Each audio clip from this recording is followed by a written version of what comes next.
In the immediate aftermath of the assassination of President John F. Kennedy, the American government came to the conclusion that a lone gunman had changed the course of human history by killing the most powerful man in the world with 3 rifle shots fired from the elevated window of an office building.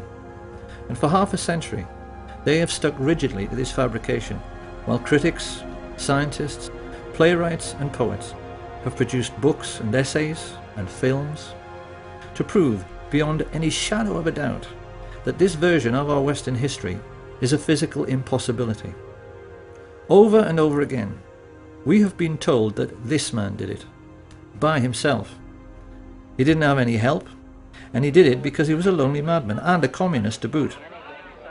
We are also meant to believe that there is nothing remotely suspicious in his being shot on live television in a basement full of police officers before he had a chance to tell his side of the story. So there is quite clearly no need to investigate further. Of course, every thinking person knows this is absolute nonsense. And being nonsensical, it naturally leads thinking people to ask some very important questions, like, why did the American government come up with such a lame and improbable scenario to account for what had happened? And then why did they stick with it so dogmatically for so many years afterwards? Exactly what and who are they protecting? And how can it be that even such venerable institutions as the BBC have played along with this charade in the intervening decades? We now know that there were actually 8 riflemen firing at the president on that day. We know where they were located in Dealey Plaza, and we know their names. However, those with sharp eyes will already be asking themselves why we were only showing the location of 6 assassins in this schematic. We're doing this because any casual onlooker who happened to be in Dealey Plaza at 12:29 on November 22nd, 1963 might well have caught sight of these 6. Many people did. Witnesses like Arnold Rowland, Richard Randolph Carr, Lee Bowers, Amos Hewins, Mary Moorman, they all gave precise descriptions of men they observed in the windows of the book depository and on the famous grassy knoll.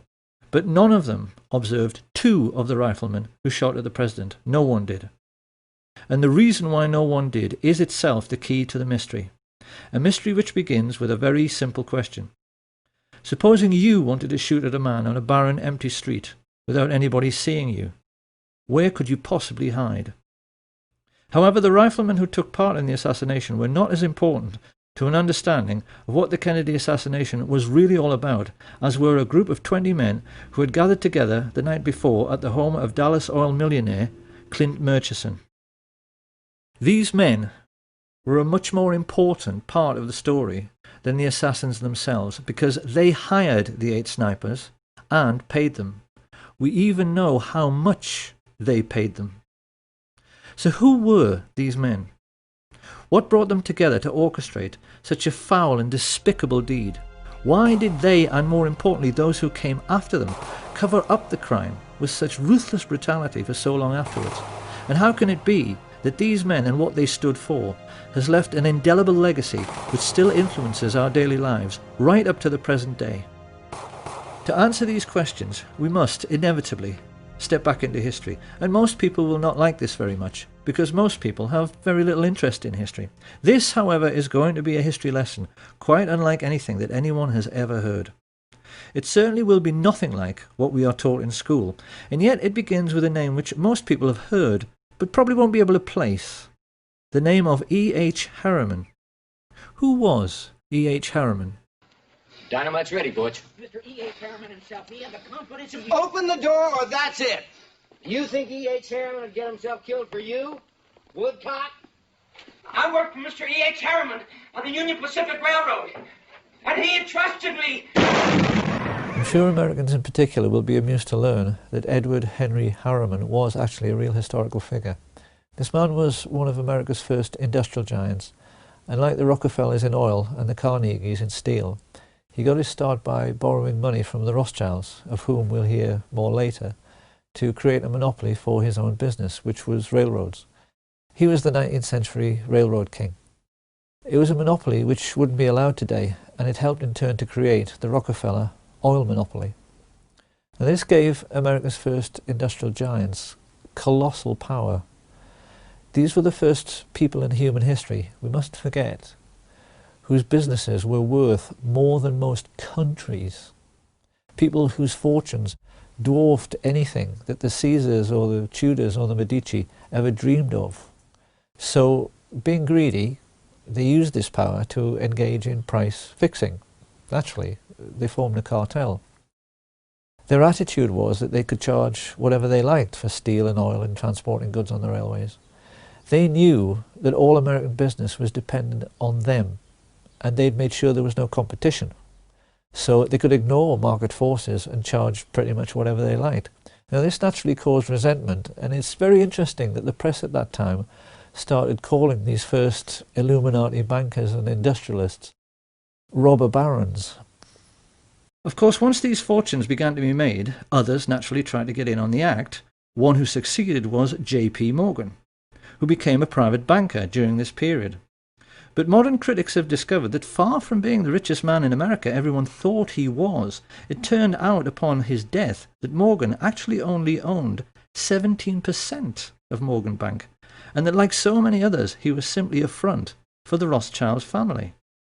5 years after E.H. Harriman died and handed on the business to his sons W. Averill Harriman and E. Rowland Harriman, this new breed of Western business moguls faced their first really big test with the coming of World War I. Once again, we must never forget that this was the first time in human history that a truly global conflict had been fought.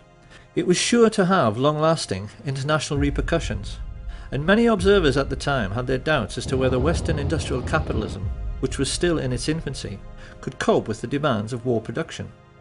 In the world economic recession which followed, many feared these fledgling industries might vanish altogether as countries struggled with debt and war reparations.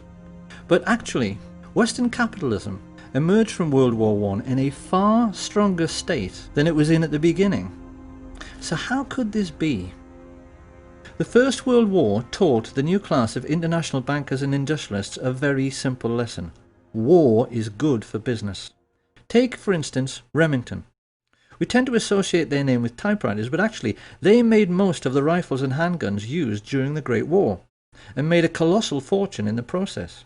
The banks, in their turn, lapped this up because it meant that defence contractors were having no trouble repaying the huge loans they had outstanding, and, best of all, the world's richest nations had had to borrow huge sums from the merchant bankers in the first place to finance the war, the Americans and the British just as much as the Germans. And they would now be repaying these loans to the banks for decades to come at a steep rate of interest. For international merchant bankers, the Rothschilds in particular, the First World War had been a gift from heaven. And people watching this should ask themselves a simple question before passing judgment. Supposing you were in business during that war, and the contract you had with the government to supply the troops with tin hats, or boots, or uniforms, or gunpowder was netting you millions every year in profit. And then one day the war ended, and your money stopped completely. What do you think your attitude to war might be? That war was good for business was not the only lesson the ruling classes learned during this period. The Russian Revolution of 1917 terrified rich people all over the world. Watching Lenin and Trotsky taking over such a vast area of the globe, the kings and queens of Europe's tiny sovereign states in particular became extremely nervous. The question on all their minds was, supposing the communist success in Russia should inspire their own working class to rise in revolt. Many of the crowned heads of Europe, like England's George V, had been related to Tsar Nicholas, and the brutal execution of the Tsar and his family, particularly the bayoneting of his young daughters, sent a shockwave through the upper classes of every nation. Did a similar fate lie in store for the royal families of Holland, Sweden, Spain and England? This question was lying heavily on the thoughts of the elite when the First World War ended in 1918, and it had the effect of focusing the minds of the new Illuminati bankers and industrialists on the question of what to do for best with a defeated and dilapidated Germany. The population were poor, penniless and worn out, yet the German economy still contained some of the most sophisticated and expensive industrial stock on the planet. The Illuminati sensed an opportunity. Supposing, as the world's first international businessmen, They could get their hands on Germany's steel mills, her coal mines, her factories, ports, and her shipbuilding industry. Over the years, certain names have become very familiar to those who maintain an interest in the Kennedy assassination. None more so than Allen Dulles, whom Kennedy fired after the Bay of Pigs disaster, and yet later he somehow managed to chair the Warren Commission, which was supposed to be investigating Kennedy's death. Something few people know, however, is that Dulles and his older brother John Foster Dulles wrote the Treaty of Versailles. They were both lawyers of Sullivan and Cromwell, and it was largely they who decided that the German people must pay war reparations totaling 135 billion marks. A mind-boggling sum at that time, which today translates into 250 trillion. When this was announced, the legendary UK economist J. Maynard Keynes maintained it was a ludicrous sum, and he did a swift calculation from which he reasoned that it would take Germany until 1988, 60 years hard labour, to pay it off. But it didn't. So why? Maynard Keynes sensed that the Dulles brothers, backed as they were by the new Illuminati, were trying quite deliberately to sabotage the German economy, and they succeeded. As mass unemployment led to hyperinflation, the famous stories of people papering their walls with worthless Reichsmarks and handing over their life savings for a loaf of bread soon followed. With German investors on their knees, the new Illuminati moved in and began buying up shares of stock in German industry at a knockdown price. Now, why did they do this? The cynical mind would say to make a buck, but it really wasn't that simple. What they wanted was to make Germany strong again so that she would become a bulwark against Soviet communism. Germany was fighting for its life. Certain measures were needed to protect it from its enemies. I cannot say that I am sorry we applied those measures. We were a bulwark against Bolshevism. We were a pillar of Western culture. A bulwark and a pillar the West may yet wish to retain. It was around this time that the newspapers, which these same rich people owned, made sure the word Bolshi, a truncation of Bolshevik, entered the English language, so that we would associate Bolshevism with aggression. And it was with these subtle and not so subtle methods that the international elite began to shape our destiny for the remainder of the 20th century. The intellectuals of the period were furious. They were incensed, they were depressed, and you get a very good feeling of the political atmosphere of the time from the diaries of the Labour politician Harold Nicolson, when he writes, "We have lost our willpower since our willpower is divided. The people of the governing class think only of their own fortunes, which means hatred of the Reds. Our class interests cut across our national interests, and I go to bed in gloom." With such heavy investment coming into the country, particularly from America and Britain, Germany began to recover very rapidly. And then the new class of international financiers began searching around for a homegrown, authoritarian political movement they could support. What they needed was someone they could count on to be both aggressive and expansionist. Ultra-right-wing causes, which at normal times would have been ignored and marginalised, were suddenly given very careful consideration, until finally the rich elite found a man and an idea which they felt might deliver the political outcome they desired. Adolf Hitler and his fledgling National Socialist Party. At the same time that the world's rich elite began grooming Hitler for his starring role, they also became even more deeply involved in military intelligence. I say even more because the Dulles brothers, Averell Harriman, and the chief of Remington, Samuel Bush, a man referred to as the original Merchant of Death, had a relationship with American military intelligence stretching back into World War I.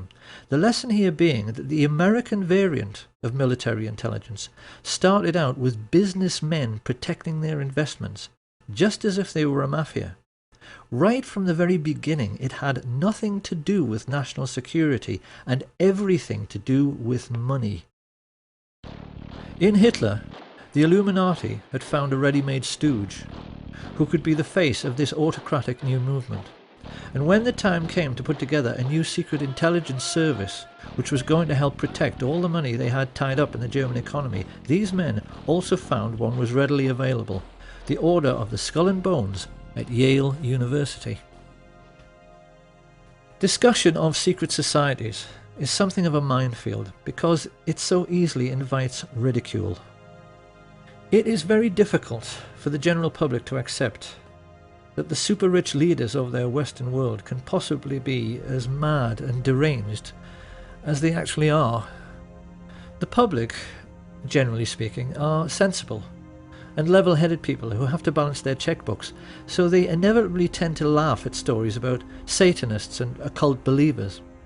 But if you talk to any well-informed historians, they are all aware of the important role which various secret societies have played in human history. The Black Hand always played a pivotal role in the history of the Mafia. If you talk to anyone in the UK who is political and read books, they are always aware that the ruling class of Britain, including every member of the royal family, is a Freemason. And the emblem of the death's head was sported on the caps of the high-ranking Nazi officers from the very beginning. The symbols of these secret societies always seem to play around with some kind of skull and bones motif, so that it's abundantly clear what their mission statement is. These people are pirates, willing to commit any crime for big money. And they first became established in America at Yale University in 1833 with General William Huntington Russell and Alphonso Taft. Of course, being a secret society, they made other people curious about them, and in 1867 some undergraduates from a rival campus society broke into their headquarters to see what this skull and bones thing was all about. They reported that inside there were lots of lamps and candles, many dilapidated human skulls lying next to a fool's cap and bells, and it was morbidly dark because the walls were covered in black velvet. Having established a suitably satanic atmosphere, initiation rites were then performed on new members, who had to engage in group masturbation and sodomy while they lay in a coffin. Now, it's very easy to dismiss all of this as bizarre, silly and irrelevant until you see the list of Skull and Bones members who have ruled America since Skull and Bones began. Although they only graduate 15 initiates a year, those 15 have always gone on to occupy the very highest positions in American society. US Secretary of State William Max Evarts was a Bonesman, as was Treasury Secretary Franklin McVeigh, Chief Justice Simeon Eben Baldwin, and the 27th President of the United States, William Howard Taft. The founder of American football, Walter Camp, came through Skull and Bones, as did the very first chairman of the Federal Reserve, Pierre Jay, and director of Standard Oil, Percy Rockefeller. Averell Harriman, the son of E.H. Harriman and founder of Harriman Brothers, the largest investment bank in the world, was a Bonesman, and so were both of the George Bush presidents. During his premiership, John F. Kennedy was surrounded by Bonesmen like McGeorge Bundy and David Acheson, son of Dean Acheson. Kennedy knew these men refer to each other as brothers under the skin. They swear an oath of secrecy and then ruthlessly vow to help each other's careers in any way they can throughout their lives, even if it means committing murder. In Britain, every literate person knows that all of the top police officers are Freemasons, because if there are 10 candidates for a top job, a Mason will always select a brother Mason for the post. Skull and Bones works the same way, and JFK took this problem so seriously that he even made speeches warning America about the danger of secret societies.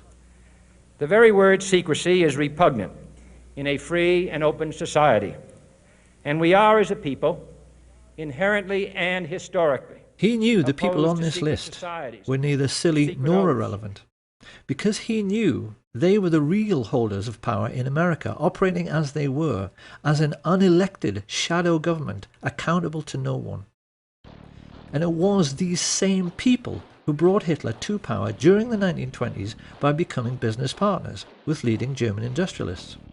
The reality of the situation prevailing at that time can be very easily understood, simply by looking at the cover of Fritz Thiesen's book, I Paid Hitler, on which he is depicted as a puppet master, controlling Hitler's strings. Thiesen was a billionaire industrialist. He was the man who built the Bismarck. His company, United Steelworks, made 3/4 of all Germany's steel, and he joined together with Skull and Bones members Prescott Bush and George Herbert Walker to financially assist the Nazi Party. Together they recruited head of the German central bank Hjalmar Schacht to the fascist cause, and then combined with other leading industrialists to sign the letter which convinced Hindenburg to appoint Hitler as Chancellor on the 20th of February 1933. Had anyone inquired around this time about the postal address of the Nazi Party, they could legitimately have been told that it was 39 Broadway, Manhattan, New York, because this was where Averell Harriman, Prescott Bush and George Herbert Walker kept their office. And being no fool, Fritz Thyssen used their banking services to set up secret cash funds funneled through another bank in Rotterdam, the Bank voor Handel en Scheepvaart, to finance the building of the first official Nazi Party headquarters, the Brown House. This was all done with the full cooperation of the Dutch bankers, who orchestrated this entire sinister business with the assistance of the Thyssen family lawyer, Allen Dulles. Of course, the Germans themselves were ecstatic. We've all seen the newsreels from that time in which they are stomping around in their jackboots, acting like a master race, because they had swallowed the propaganda that they were being led to glory by a Superman who had rebuilt the economy and Germany's infrastructure all by himself. This was a lie. Hitler didn't have any money. You can only build autobahns with one thing: capital investment, and that investment came mainly from America. The Nazis were also given a lot of help from the City of London, help which came mainly in the shape of Sir Montague Collett Norman, Governor of the Bank of England. Norman was connected to Bush and Walker through the merger of Harriman's with the Brown Brothers, who traded in London as Brown Shipley, hence Brown Brothers Harriman. The people behind this multinational investment bank had a long-standing racial tradition. Few British people at the time were aware that they only enjoyed relatively cheap clothing, because it was all made from slave cotton brought from America on the Brown Brothers ships and sold to British mill owners. Montague Norman was heir to this colossal Brown Brothers fortune. As the de facto head of world banking, he made no secret of his only being interested in the richest 1% of people. And even as the newspapers began to fill with stories of Nazi concentration camps, he still declared himself to be Hitler's most avid supporter.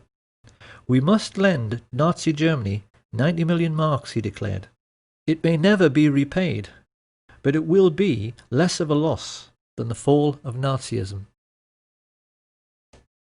One might have thought Sir Montague's close personal friends, the royal family, would have been outraged by his comments. Nothing could be further from the truth.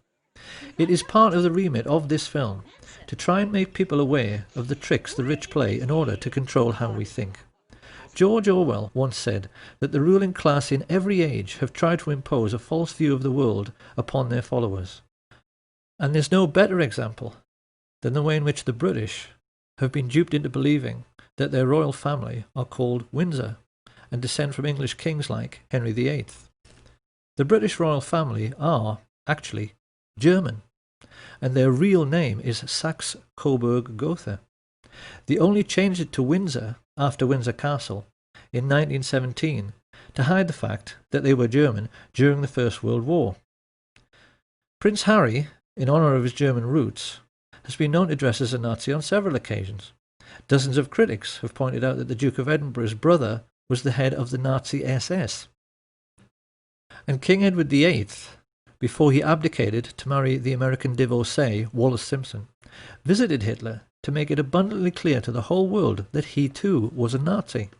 He even signed his name Herzog von Windsor. Thinking people during this period realized that this whole thing with kissing up to the Führer somehow transcended national boundaries. The rich people from the most diverse countries had bonded together because they all shared a common goal. The kings and the queens and the international bankers and industrialists wanted to make certain communism could never succeed. They were determined they weren't going to finish up like the Russian royal family. and they were determined to hang on to their money. They were much more afraid of the ordinary working people in their own countries than they were of fascist Germany. And this prevailing sentiment amongst the world's ruling class led America's elite to attempt a fascist coup d'etat in 1934. I hope it will be plain to people by now that Hitler's economic miracle is the greatest myth in human history. There was no economic miracle. There are no miracles.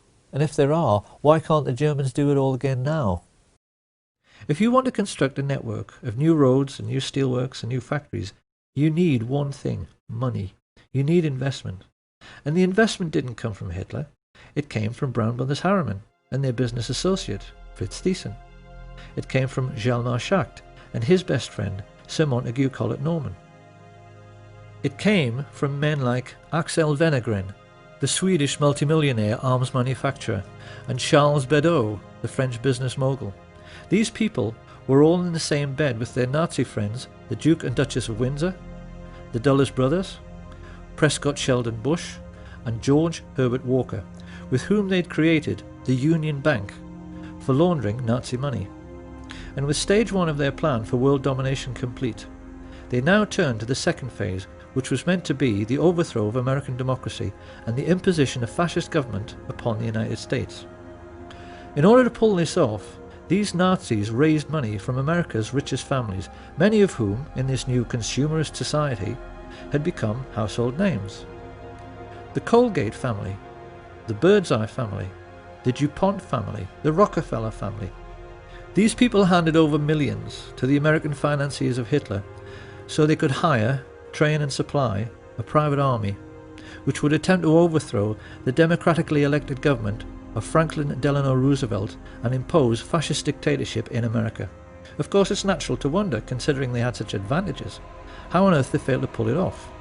The simple answer is that they chose the wrong man, because their choice to lead this Nazi insurrection was Major General Smedley Darlington Butler, the most decorated soldier of the period and in all of American history, perhaps the most unsung hero of all. Because Smedley Butler was the most genuine Democrat and lover of liberty the world has ever seen.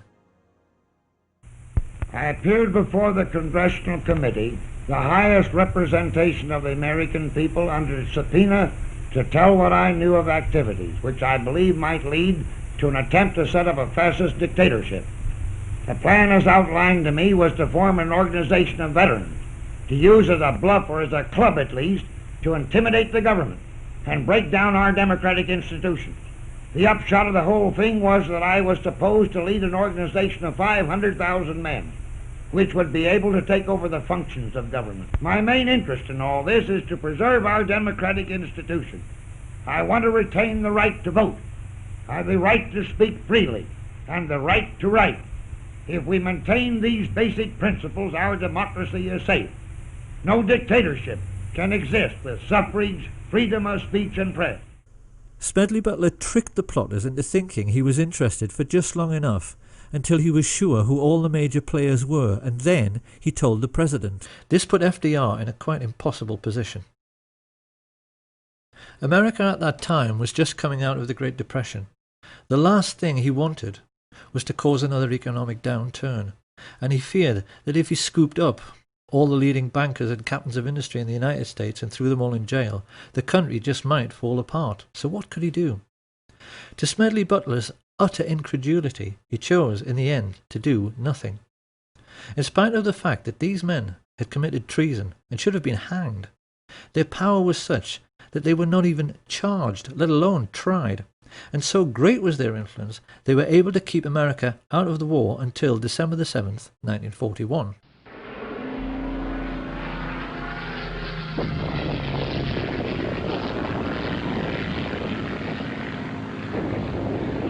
With the Japanese attack on Pearl Harbor, Roosevelt finally realized he had to do something. His response was the Trading with the Enemy Act, which allowed him to seize assets like the Union Bank, through which Bush, Walker and Harriman had been financing Thyssen. Roosevelt didn't realize, however, that it was already a case of too little, too late. Because without his knowledge, American business moguls had been tumbling over one another for 2 years in their efforts to assist and do business with the Hitler regime. Typical of this American spirit of enterprise was Sosthenes Benn, the president of AT&T, who flew immediately to Berlin when war was declared to put in Hitler's phone lines. He gave the Nazis the most high-tech, state-of-the-art telecommunications system in the world at that time, so that Hitler could rule the European mainland with the maximum efficiency.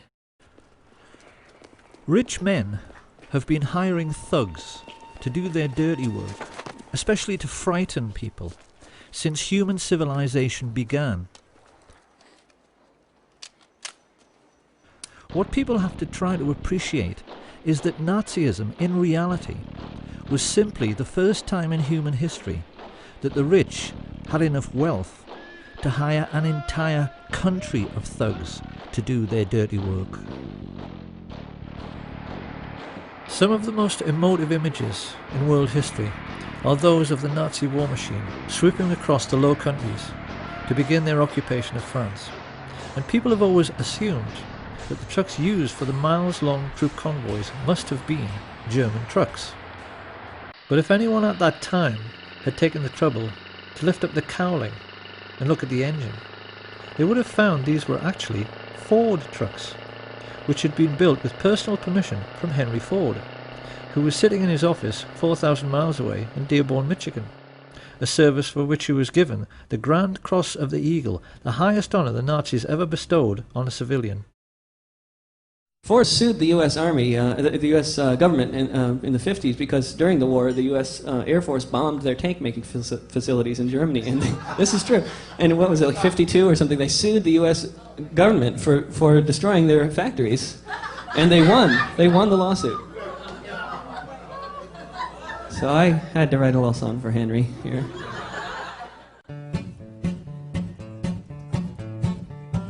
Ford built tanks for the Nazis, and the Nazis used those tanks to gun down lots of soldiers in the U.S. Army ranks. Yes, Henry Ford was a fascist, and a nasty one was he. He built tanks for anyone for the proper fee.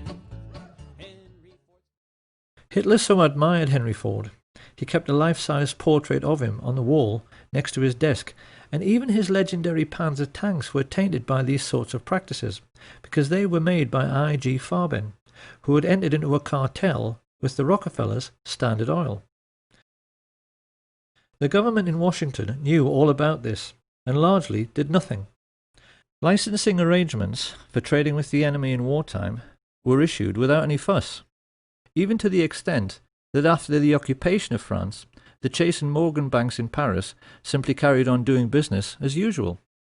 The incredible truth, which the rich elite have managed to hide from the world for 70 years through their control over school books and our education system, is that the Nazi war machine was actually an American business. And for the Rockefellers, DuPonts, Harrimans, Walkers and Bushes in particular, it was a highly lucrative business. For their part, Coca-Cola's contribution to the war effort was to sell billions of soft drinks to the thirsty Nazis, while they were strafing and bombing Allied soldiers, particularly in very hot regions. In the desert, where refrigerators tend to be scarce, there were even stories of Messerschmitt pilots wrapping wet towels around bottles of Coke, tying them to their aircraft, then flying up to altitude, where the cold and the wind chill turned the wet towel into a solid block of ice. They would then dive down, crack open the towel, and enjoy an ice-cold Coke in the desert. If they had wanted to, the Western multinationals could have grounded the Luftwaffe and stopped the war at any time, because the German aircraft were totally dependent on imported supplies of tetraethyl lead, an additive which prevents knocking in aero engines. But Standard Oil kept the supply of this vital resource going through neutral Switzerland for the entire war. And any Dutch people who might be wondering at this point what kind of percentage the Swiss took from this little arrangement, they need to be aware that thanks to Prince Bernhard von Lippe of the Netherlands, the father of the recently retired Queen Beatrix and prominent member of the Nazi Party, Royal Dutch Shell gave Hitler millions of tons of crude oil for nothing. The Dutch royal family actually fueled the invasion force which annexed Holland and were instrumental in helping the Nazis to rape their own country. But most shocking of all is the truth of what really happened in the little Polish town of Oświęcim. This sleepy little hamlet just happened to be in an extremely mineral-rich region, particularly for coal, which Western industrialists had wanted to get their hands on for years. With the coming of the Hitler regime and the invasion of Poland, the fascist financiers had the bright idea of turning this conquered region into an investor's paradise by building a Nazi concentration camp near the town and utilising the slave labour available to drastically reduce their own production costs. Few people are aware of the gigantic scale of the Nazi concentration camp network and are blissfully unaware that the real purpose behind their construction was to make a profit for the rich, which is why they stole all the gold watches, gold wedding rings and gold teeth fillings and melted them down into gold ingots. To this day, there are bars of gold lying in the vaults of the Bank of England, which have the Nazi swastika stamped on them. Gold stolen from Jewish corpses.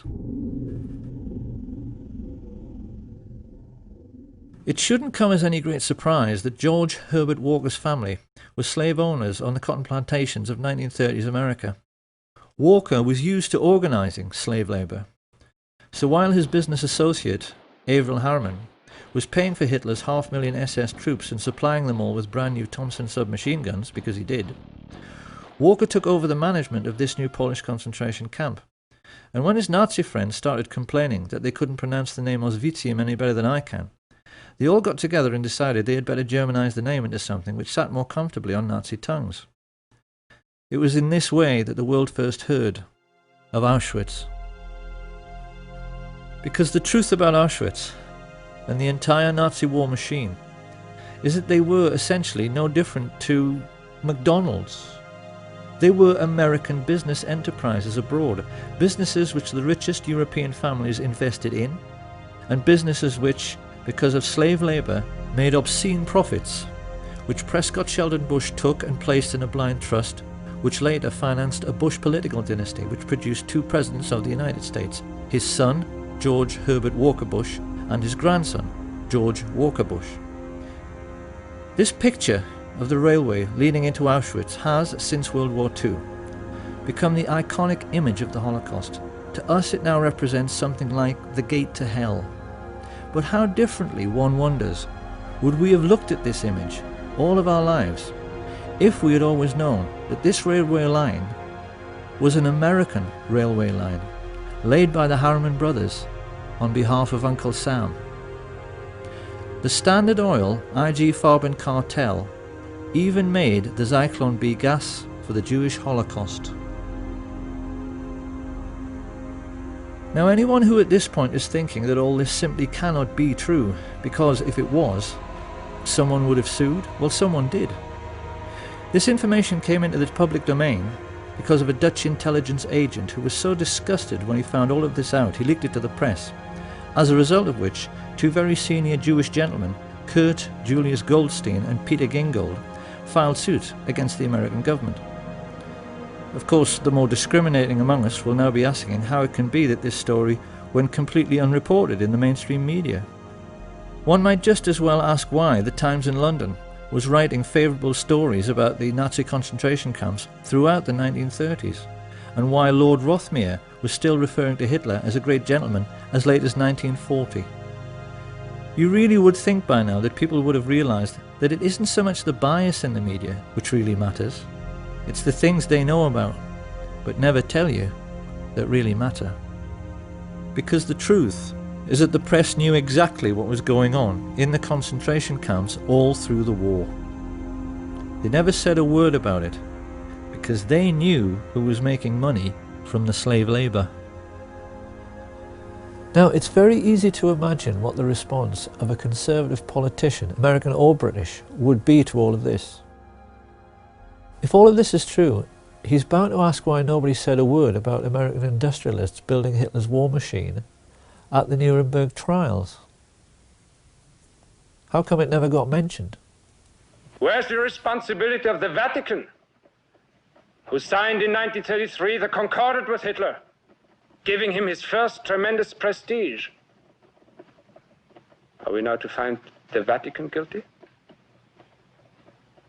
Where's the responsibility of the world leader Winston Churchill, who said in an open letter to the London Times in 1938, 1938, Your Honor, were England to suffer national disaster, I should pray to God to send a man of the strength of mind and will of an Adolf Hitler. Are we now to find Winston Churchill guilty? Where's the responsibility of those American industrialists who helped Hitler to rebuild his armaments and profited by that rebuilding? Are we now to find the American industrialists guilty? No, Your Honor, no. Germany alone is not guilty. The whole world is as responsible for Hitler as Germany. It is an easy thing to condemn one man in the dark. It is easy to condemn the German people, to speak of the basic flaw in the German character that allowed Hitler to rise to power. But at the same time, comfortably ignore the basic flaw of character that made the Russians sign pacts with him. Winston Churchill praise him. American industrialists profit by him. American industrialists profit by him. Profit by him. Profit by him. Profit by him. Profit by him. Profit by him. Profit by him. Profit by him. In school, we are taught that the Allies defeated Nazi Germany in World War II. This is not true. The Nazis won the war. Because the real Nazis, the rich, played on both sides. That's what a rich businessman does. He arranges things so that he is well thought of by both sides, so then whoever wins, he wins, and his money is safe. Now, a lot of people will still think it is simply ludicrous to suggest the Second World War was a phony war. They are bound to say that no one who was there at the time thought it was a phony war. Really? A new baby, 200 gross of buckles, unlimited petrol, and all the whiskey you want. You're sitting pretty, aren't you, Holden? Yes, it is a lovely war. Well, wouldn't you if you were in my place? Wouldn't everybody? Doesn't everybody? The war's a blasted phony anyway. I'm a bit tired of that. Tired of what? This phony war business. Well, isn't it? No, it's not. I've just come out of hospital after 10 days in an open boat off the Faroes, and I'm sick and tired of blokes like you with soft jobs ashore. Come outside. Now, don't be silly. I've lost 2 fingers off that hand, but I'm going to take you outside and knock your block off with my right. Ah, take it easy. There's no need for that.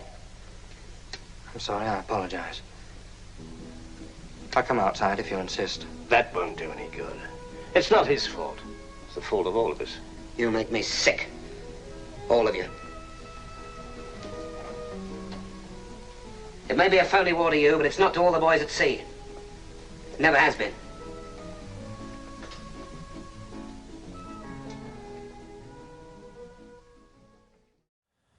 Now, obviously, the British and the Dutch in particular will have a very hard time accepting that their royal family profited from Nazi concentration camp slave labour. But if you go online, there is so much about this on the internet now. It's become plain that historians are more and more proving that those days were really all about the Western world's rich coming together to fund a Nazi war machine which was meant to protect them from the Soviets. The Duke of Edinburgh practically admitted this when he said, "In those days we were anti-communist because the Russians killed half my bloody family." And when this cabal of secret Nazis got together to discuss how they were going to pay for this Nazi war machine, because rich people never accept a loss, they hired a psychopath, Hitler, who they knew would go along with their building concentration camps so that slave labour would pay for all the planes and the tanks and the guns.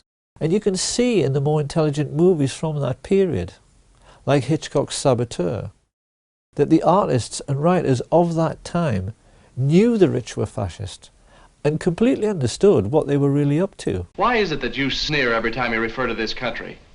You've done pretty well here. I don't get it. No, you wouldn't. You're one of the ardent believers, a good American. Oh, there are millions like you. People that plod along without asking questions. I hate to use the word stupid, but it seems to be the only one that applies. the great masses, the moron millions. Well, there are a few of us who are unwilling to just troop along. A few of us who are clever enough to see that there's much more to be done than just live small, complacent lives. A few of us in America who desire a more profitable type of government. When you think about it, Mr. Kane, the competence of totalitarian nations is much higher than ours.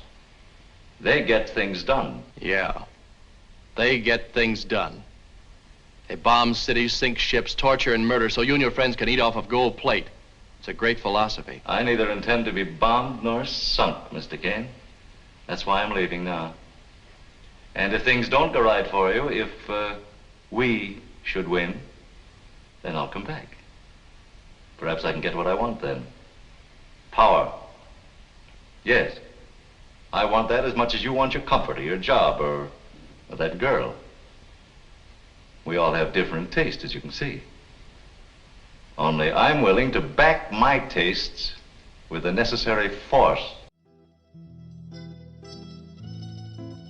Where was the mafia while all this was going on? Well, a great deal which historians have learned recently, especially from sources like Double Cross, the book written by Sam Giancana's brother, has made it clear that the mafia was much the same as the so-called German economic miracle and the American finance Nazi war machine in concentration camps.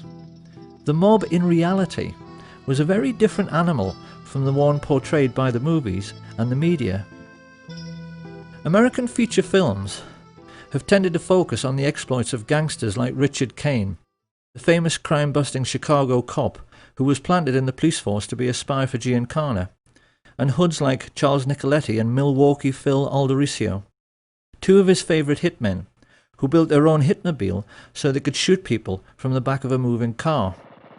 Amongst many other atrocities this pair committed was one in which they forced the head of Billy McCarthy into a vice and squeezed until his eyeball popped out, an incident which a certain American film director felt was so entertaining he included it in one of his movies. What most people have failed to realise, however, is that in most cases the mafia chieftains who actually ran organised crime did not approve, generally speaking, of these acts of gross brutality. Not that they gave a damn about morals, but the cleverest amongst them, like Paul the waiter Ricca, realised that sensationalised events like the St. Valentine's Day massacre produced public outrage and a crackdown on their illegal activities. Ricca realised that the effectiveness of mobsters like Diamond Joe Esposito came from keeping a low profile. And it was the mafia bosses who learned this lesson best, Santos Trafficante and Sam Giancana in particular, who in later years became the most successful. Even today, few Americans appreciate the extent to which their country was being controlled by organised crime in the 1930s. The mob were in total control of Hollywood, because all the union labour needed to make films, carpenters, set construction, catering, they were all under the control of the mob. In particular, the control of the Teamsters Union, the drivers and haulage people who made essential deliveries to absolutely everyone, meant that virtually all American business was caught in the web of mafia racketeering. Studio bosses like Harry Cohn, Louis B. Mayer, and the Warner Brothers knew they had to play along to get anything done at all. The big studio heads, like all rich businessmen, found they were forced to become friends with mafia dons. And the individual who exploited this situation most effectively was a gangster few people have ever heard of, Murray the Camel Humphreys. Generally speaking, the ethnically Italian gangsters of this period were coarse, brutal, and most importantly, ignorant men. They had no education. They couldn't hold an intelligent conversation because they'd spent no time in school. Don Corleone, I am honored and grateful that you have invited me to your daughter's wedding.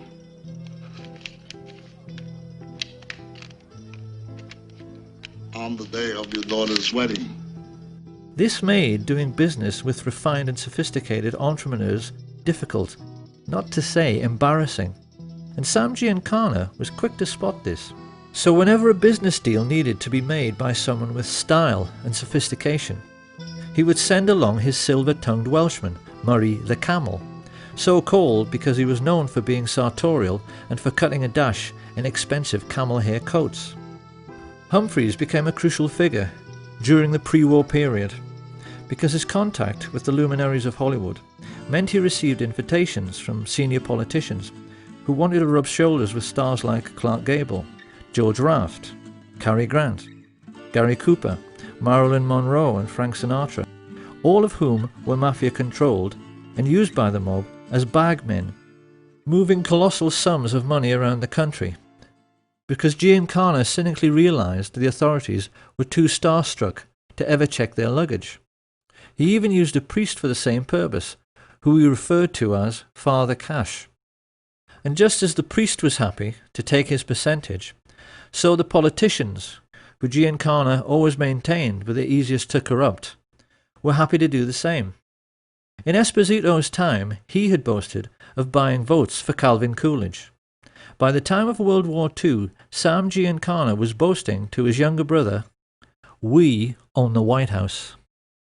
He was adamant that every state governor, congressman and senior judge in the country was on the take, and the mob's most spectacular success, as they sought control over all the big players, was their corrupting of FBI Director J. Edgar Hoover.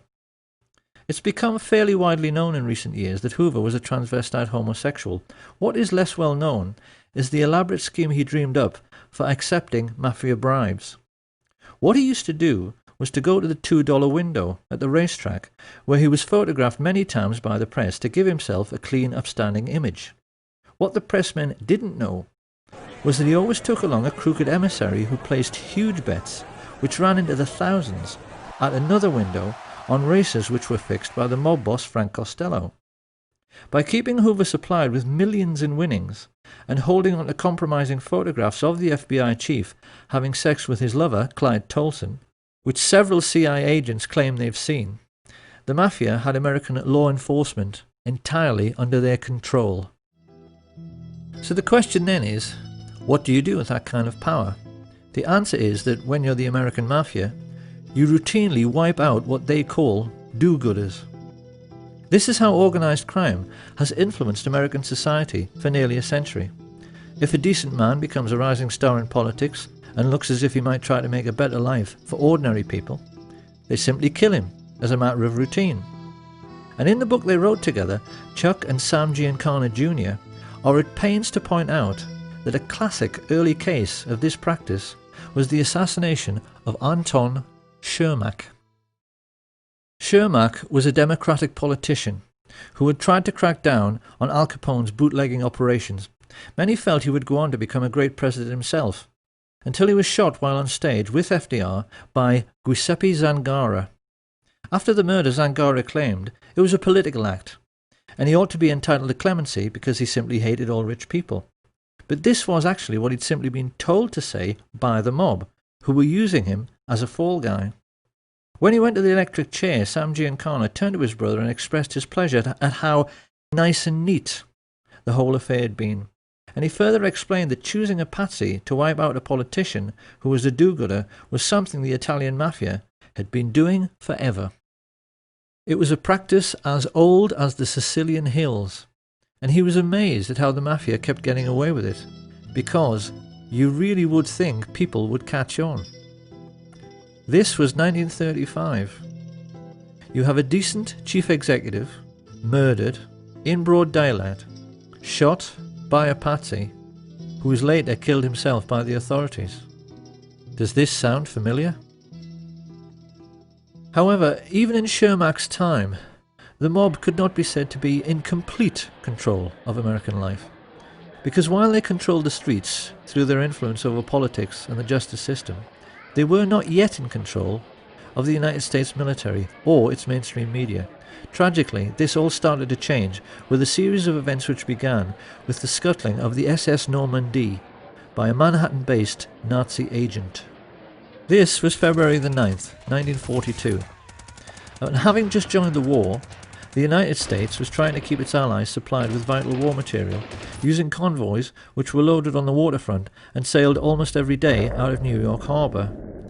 As everyone knows, many fell prey to the wolf packs of German U-boats, and the Normandy had been designed for much greater speed specifically so that she could outrun them. When she fell to sabotage, it was a colossal blow to the Allied war effort, and in response a naval intelligence officer, Anthony Marslow, decided to enlist the help of the New York Mafia because he knew they were in control of all commercial activity on the docks. The subterfuge by foreign intelligence agents ceased, but the price America paid was calamitous, because getting the Mafia's help meant getting permission from the boss of bosses, Lucky Lucanio. It is one of history's great ironies that the United States government went crawling to the Mafia for help at a moment when the mob themselves had just been severely weakened and could have been crushed altogether by an administration with enough political will.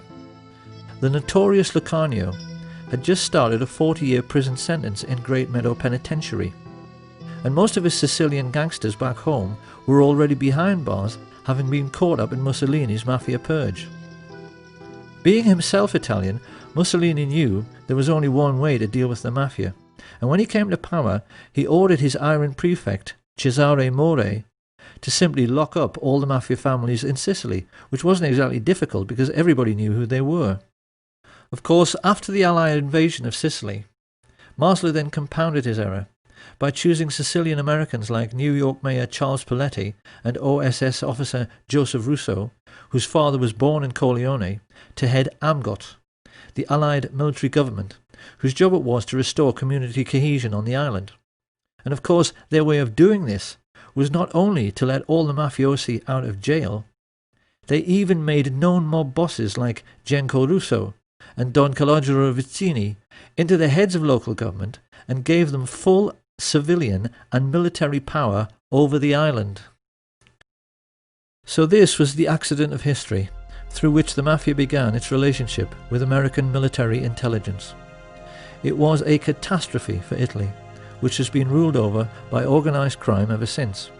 It was a catastrophe for Sicily, which suffered a brutal murder every 3 days in the post-war period, and it was a catastrophe for America, which saw many once vibrant communities, particularly in New Jersey, have the heart ripped out of them by Mafia extortion and drug dealing.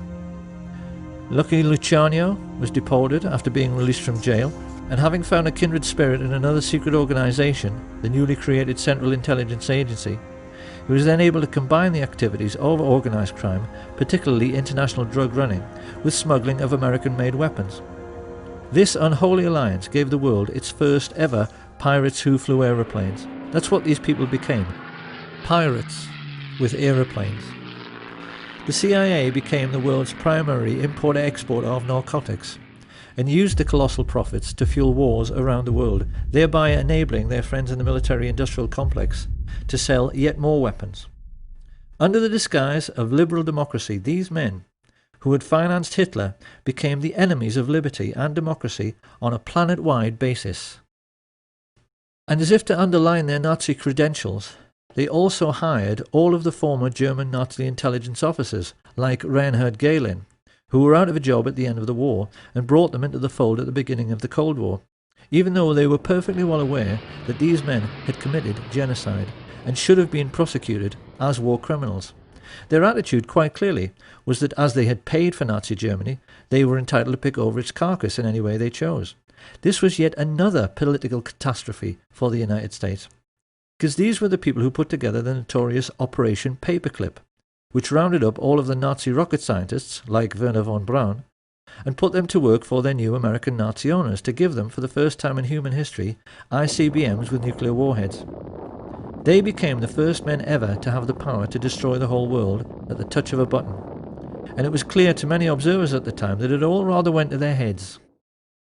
I can no longer sit back and allow communist infiltration, communist indoctrination, communist subversion, and the international communist conspiracy to sap and impurify all of our precious bodily fluids. They saw themselves as giants, who were looking down and laughing upon this planet of tiny fools who were stupid enough to go on and on killing each other while they sold arms to both sides throughout the Second World War. Focke-Wulf aeroplanes, which bombed American soldiers, were manufactured by IT&T. Allied sailors were drowning in a freezing North Atlantic because their convoys were sunk by guns of Nazi battleships, which swiveled on American-made ball bearings. American soldiers were crushed under the wheels of tanks and trucks made by Henry Ford and John Rockefeller, and gassed to death by the same people.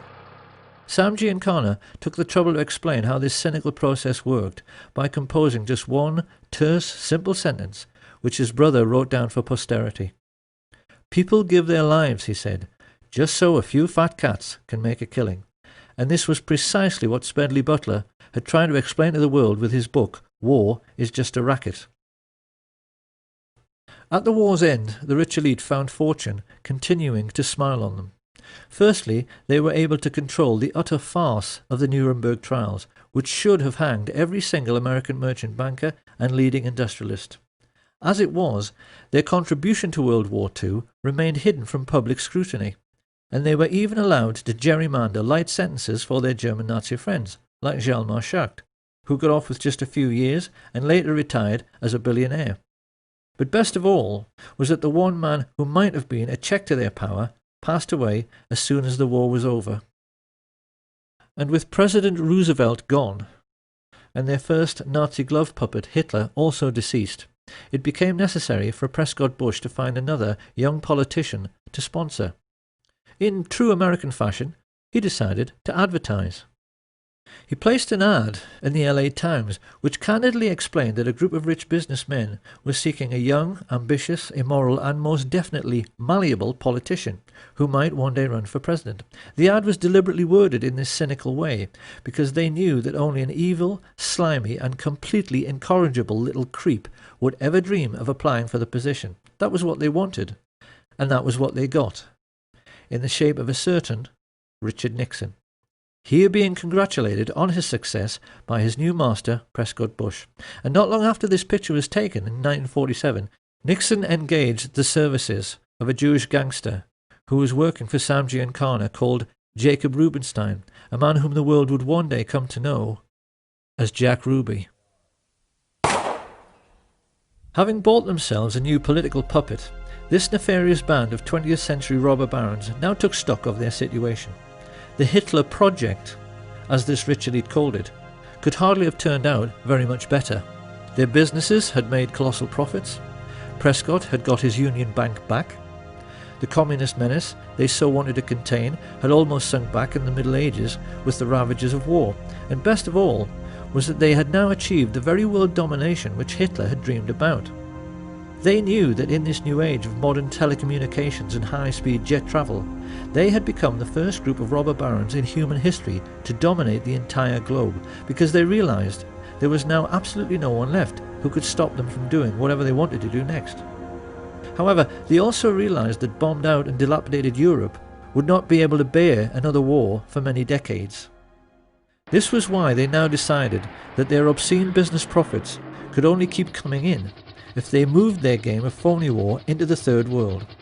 And this was how the CIA came to instigate conflict throughout the Middle East, Southeast Asia and Central America.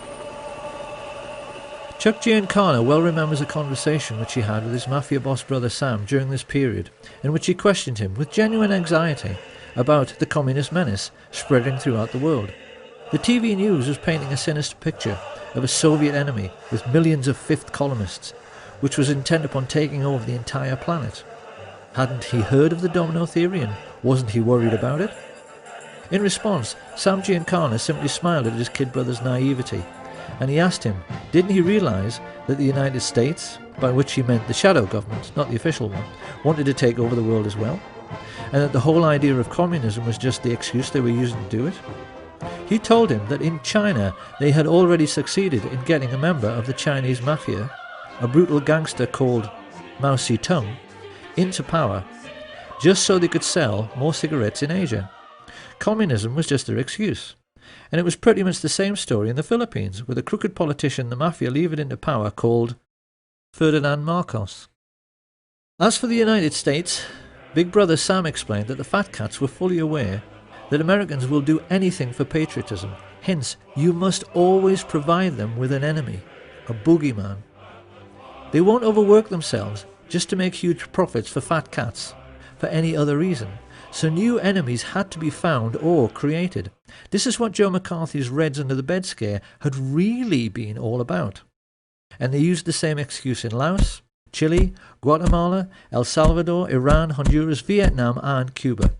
If a small country refused to go along with American business interests, which basically meant with the rights of Western multinationals to pay slave wages to third world peasant farmers growing commodities like tobacco or sugar or fruit, they simply labelled them as communist, assassinated the democratically elected head of state with teams recruited from their secret societies, the Central Intelligence Agency and the Mafia, and put in a man favourable to their interests, as with the Shah in Iran. Simple. And even more to this, Giancana explained to his brother that the political game at home had to be played in the same way as the phony war game abroad. The lesson was that a businessman always protects his interests by playing both sides.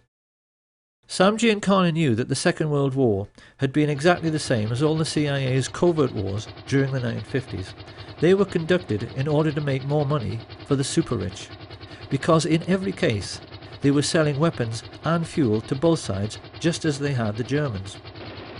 On the American mainland, this cynical attitude manifested itself in the way the gangsters supported the campaigns of both leading candidates in every political head-to-head, in order to make sure that whoever got elected, he was always their man and on their side.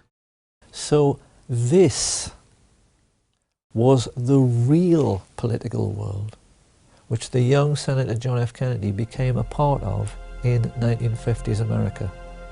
It was a world ruled by a super-rich cabal of secret Nazis who had built the fascist war machine and concentration camps purely to protect themselves and their money from socialist Russia. Having avoided prosecution for the greatest crime in human history, they were confident that they could kill anyone and get away with it, particularly if it was someone who might interfere with their power to instigate phony wars in order to make huge fortunes by lending money and selling weapons to both sides. The war in which he himself had bravely fought was a sham, and even John F. Kennedy did not understand this. Or perhaps we should say that he didn't fully understand what was going on.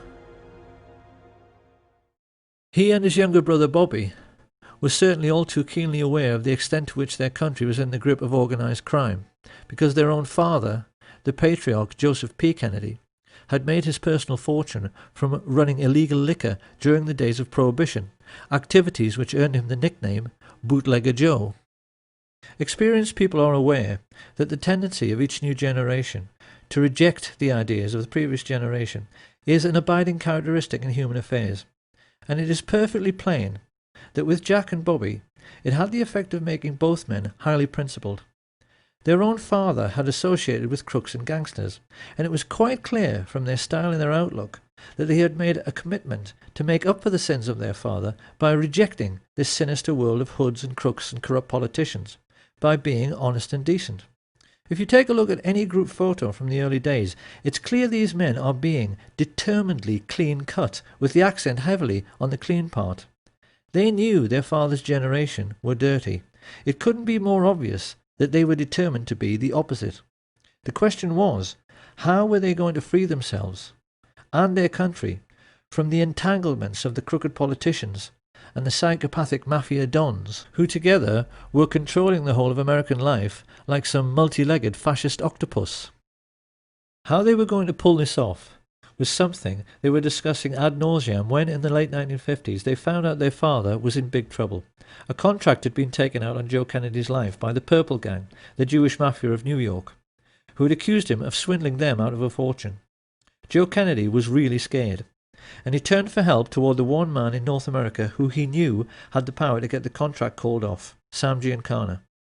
Giancana had done business with Kennedy for years, so he agreed to help, but he wanted something for it. He was all too aware of Joe's political ambitions for his son and of JFK's outstanding good looks.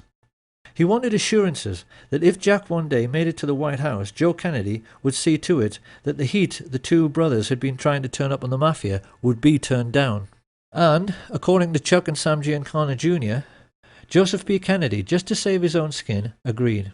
Will you tell us anything about any of your operations, or you just giggle every time I ask you a question? I decline to answer because I honestly believe my answer might tend to incriminate me. I thought only little girls giggled with the Giancana.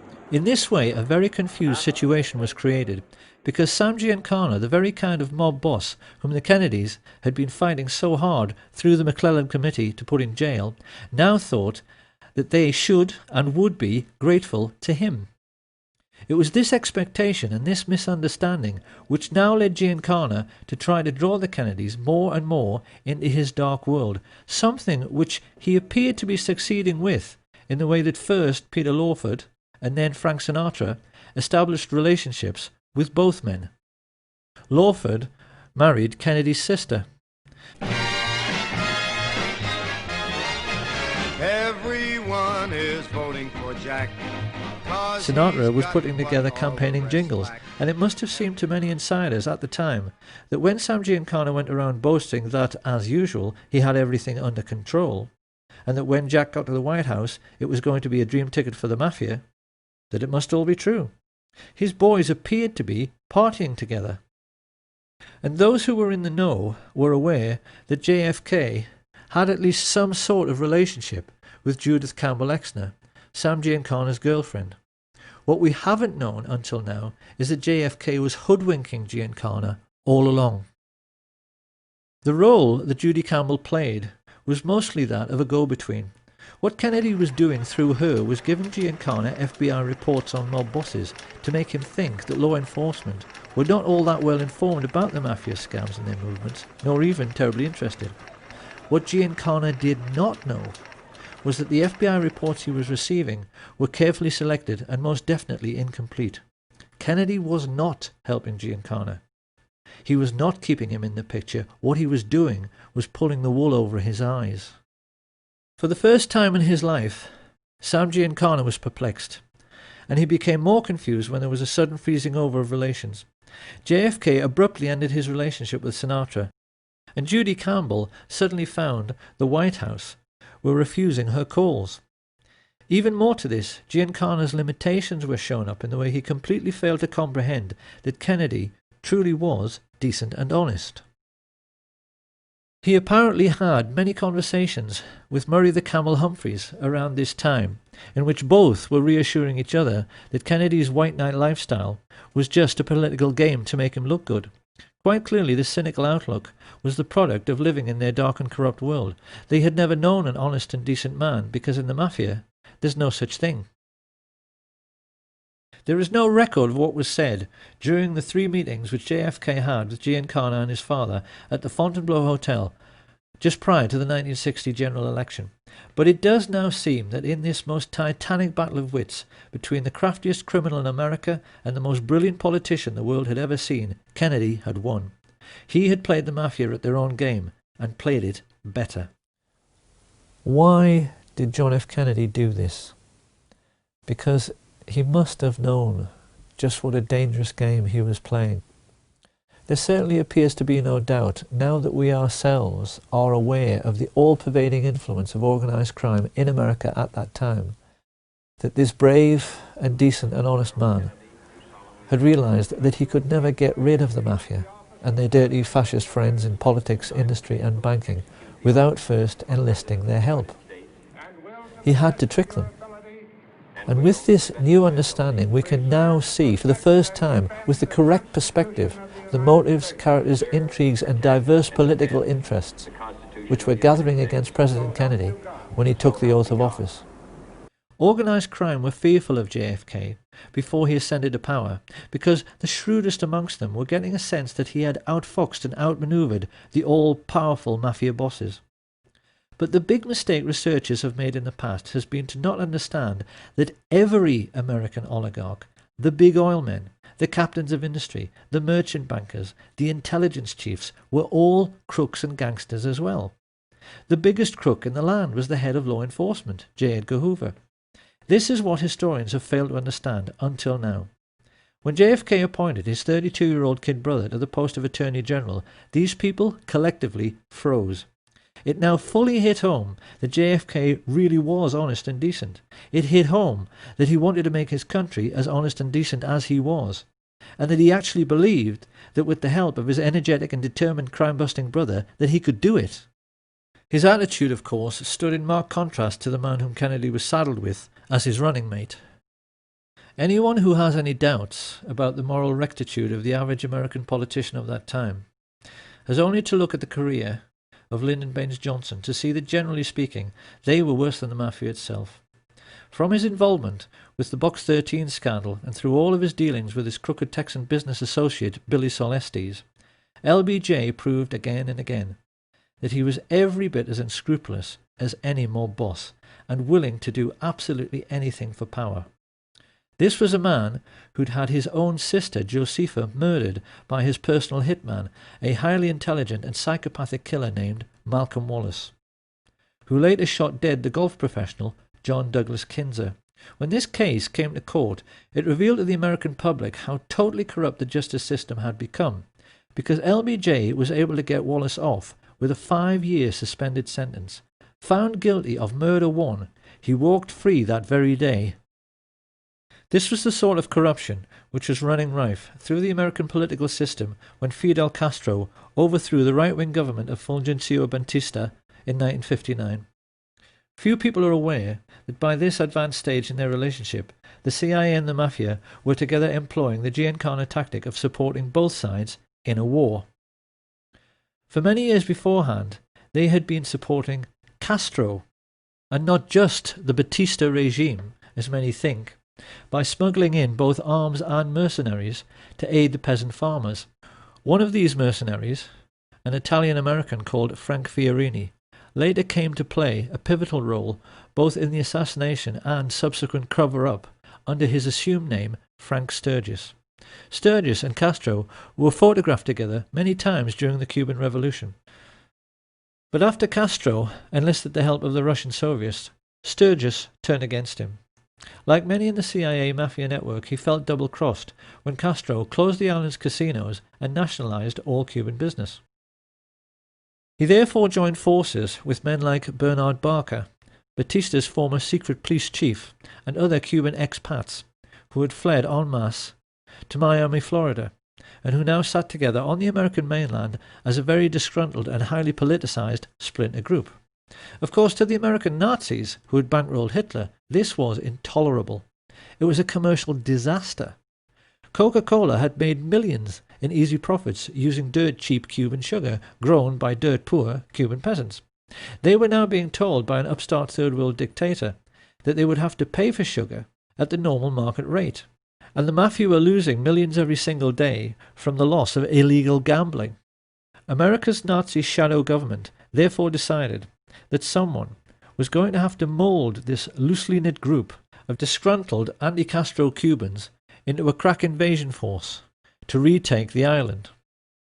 Having put their heads together, Dulles and Harriman and Richard Bissell decided this would be an excellent job for Prescott's eldest son, George Herbert Walker Bush, a chance for him to prove himself, along with one of his Texas oil business associates, Jack Alston Crichton. Together, these two recruited and trained the Cubans for several terrorist groups known as Operation 40, Alpha 66, ZR Rifle, and Operation Mongoose. Renegade bands of merciless assassins who would kill Castro and who could later be counted on to eliminate any other third world leaders who dared to interfere with American commercial interests. It was this diverse and unsavory stream of political intrigue which produced President Kennedy's first great political crisis, the Bay of Pigs, in 1962. By this time, JFK was well aware that the CIA was something much more like a private firm or a family. He wasn't surprised when they invaded Cuba without his permission, because he knew they were totally out of control. His antipathy led him to cancel the promised air support, and inevitably the invasion failed. The anti-Castro Cubans were mostly captured, and Kennedy then tried to add insult to injury by ordering J. Edgar Hoover's FBI to close down the camps where the Cubans were trained. He even allowed Khrushchev, the Soviet leader, to inspect the camps to see they were closed, so this could never happen again. Having only just escaped with his life at the Bay of Pigs, it was pretty clear that Frank Sturgis was more than a little annoyed. He was scared because Khrushchev says, don't do this or we're going to do that. You know, so he didn't do it, and he deserted the Bay of Pigs. I was involved in the Bay of Pigs. You got a lot of people, friends of mine, that were killed in the Bay of Pigs. And I resent that. Don't play political games with me. I'm a military man. I'm a soldier. I go fight. But damn it, if I risk my ass out there and I'm getting shot at, I don't want some stupid-ass politician to go ahead and make deals behind my back where my people, or maybe myself, are going to get killed. I don't like that. This, then, is how the stage was set for the Kennedy assassination. And when one remembers the colossal number of ruthless and hideously brutal men who had created this situation, it's perhaps a little ironic that a peripheral figure in the cast of characters who actually put the plot together was an attractive young woman.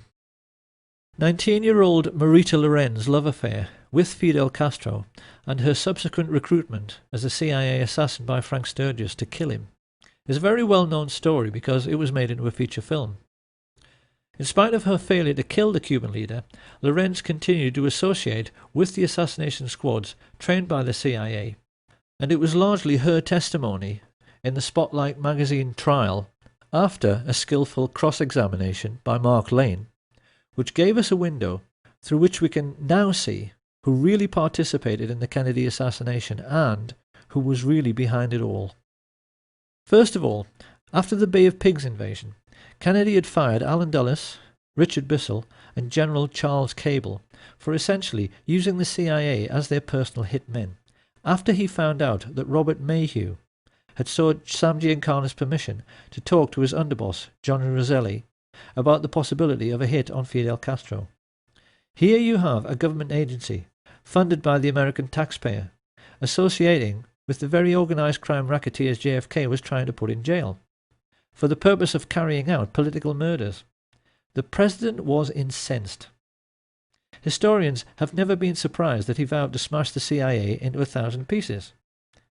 It hardly takes a genius to see why the CIA wanted to kill him. What is more, Jack Alston Crichton and the lifelong friends of Allen Dulles, the Bush family, had just recently purchased exclusive access to 15 million acres of Cuba, almost half the entire island, in order to drill for oil. When he came to power, Castro reduced this to a mere 20,000 acres, a colossal investment which now failed and which led to Crichton's CVOVT Oil Exploration Company being delisted from the stock exchange at a loss of $30 million.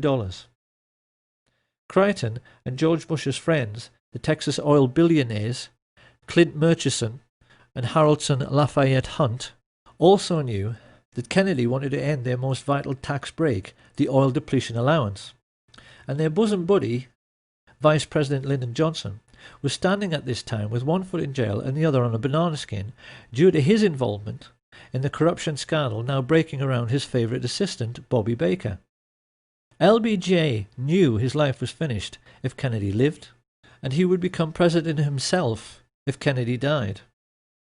So his involvement in the plot is hardly difficult to understand.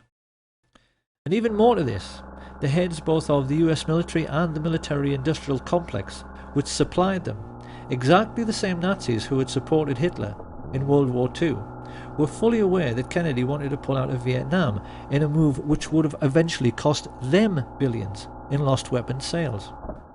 This circle of thugs and pirates was completed by LBJ's next-door neighbour, J. Edgar Hoover, who had himself invested millions in Clint Murchison's oil business, just like his mafia associate, Vito Genovese.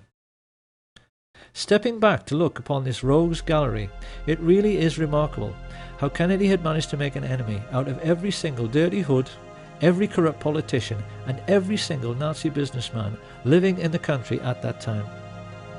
It is highly misleading even to see these groups as separate, because the truth is that they were all brutal fascists, who saw nothing wrong in killing to get their own way. The question now was, how were they going to get him? Because we must never forget that generals, admirals, mafia dons, intelligence chiefs, corrupt politicians and oil billionaires are only people. None of them wanted to go to the electric chair for conspiracy to murder the president. They knew that they had to put together a plan which could not fail to both kill Kennedy and then cover up afterwards the fact that they did it. They knew that in men like Frank Sturgis, his Cuban assassination squads, and the mafia hitmen working with the CIA, they had a huge pool of killers to choose from who were ready, able and willing to do the deed. All the same, how could they possibly get to Kennedy? Because they knew that, at least in Washington, all American presidents are extremely well protected by the Secret Service. The most important first step was to engage the age-old mafia tactic of finding a patsy. To this end, they turned to George de Mohrenschildt, a very sophisticated exiled Russian count and CIA agent, who was close friends in the oil business with George Bush and the Texas oil men. They were aware that they needed someone like Giuseppe Zangara, who appeared to be a low-life, discontented misfit. So they chose a low-level CIA operative who had been groomed precisely in order to appear to be a low-life, discontented misfit, Enter Lee Harvey Oswald, who was carefully handled by de Mohrenschildt as he was placed like a chess piece in the Texas School Book Depository. With the patsy selected, the combined heads of the American Nazis now sat down together to discuss their problem. How do you kill a man? Riding in an open car on a public street in front of hordes of people without being seen. And then, how do you cover up forever afterwards the fact that this was a conspiracy and not the work of a lone nut? The plotters were keenly aware that it was the second question which posed the biggest problem. The professional military men like Colonel Ed Lansdale and Admiral George Berkeley, Kennedy's personal physician, were well aware that there are any number of ways to hide or disguise a sniper: behind trees, inside other vehicles, behind windows in office buildings. But this was a plot which had to have an absolute guarantee of success. If a squad of riflemen were all to fire at their target at the same time, this would certainly guarantee the man's death. But the subsequent police investigation would instantly realize more than one shooter was involved. A team of gunmen all firing together might actually blow Kennedy's head clean off. A single sniper couldn't do that. So what were they to do? It was during these deliberations that a macabre thought first registered.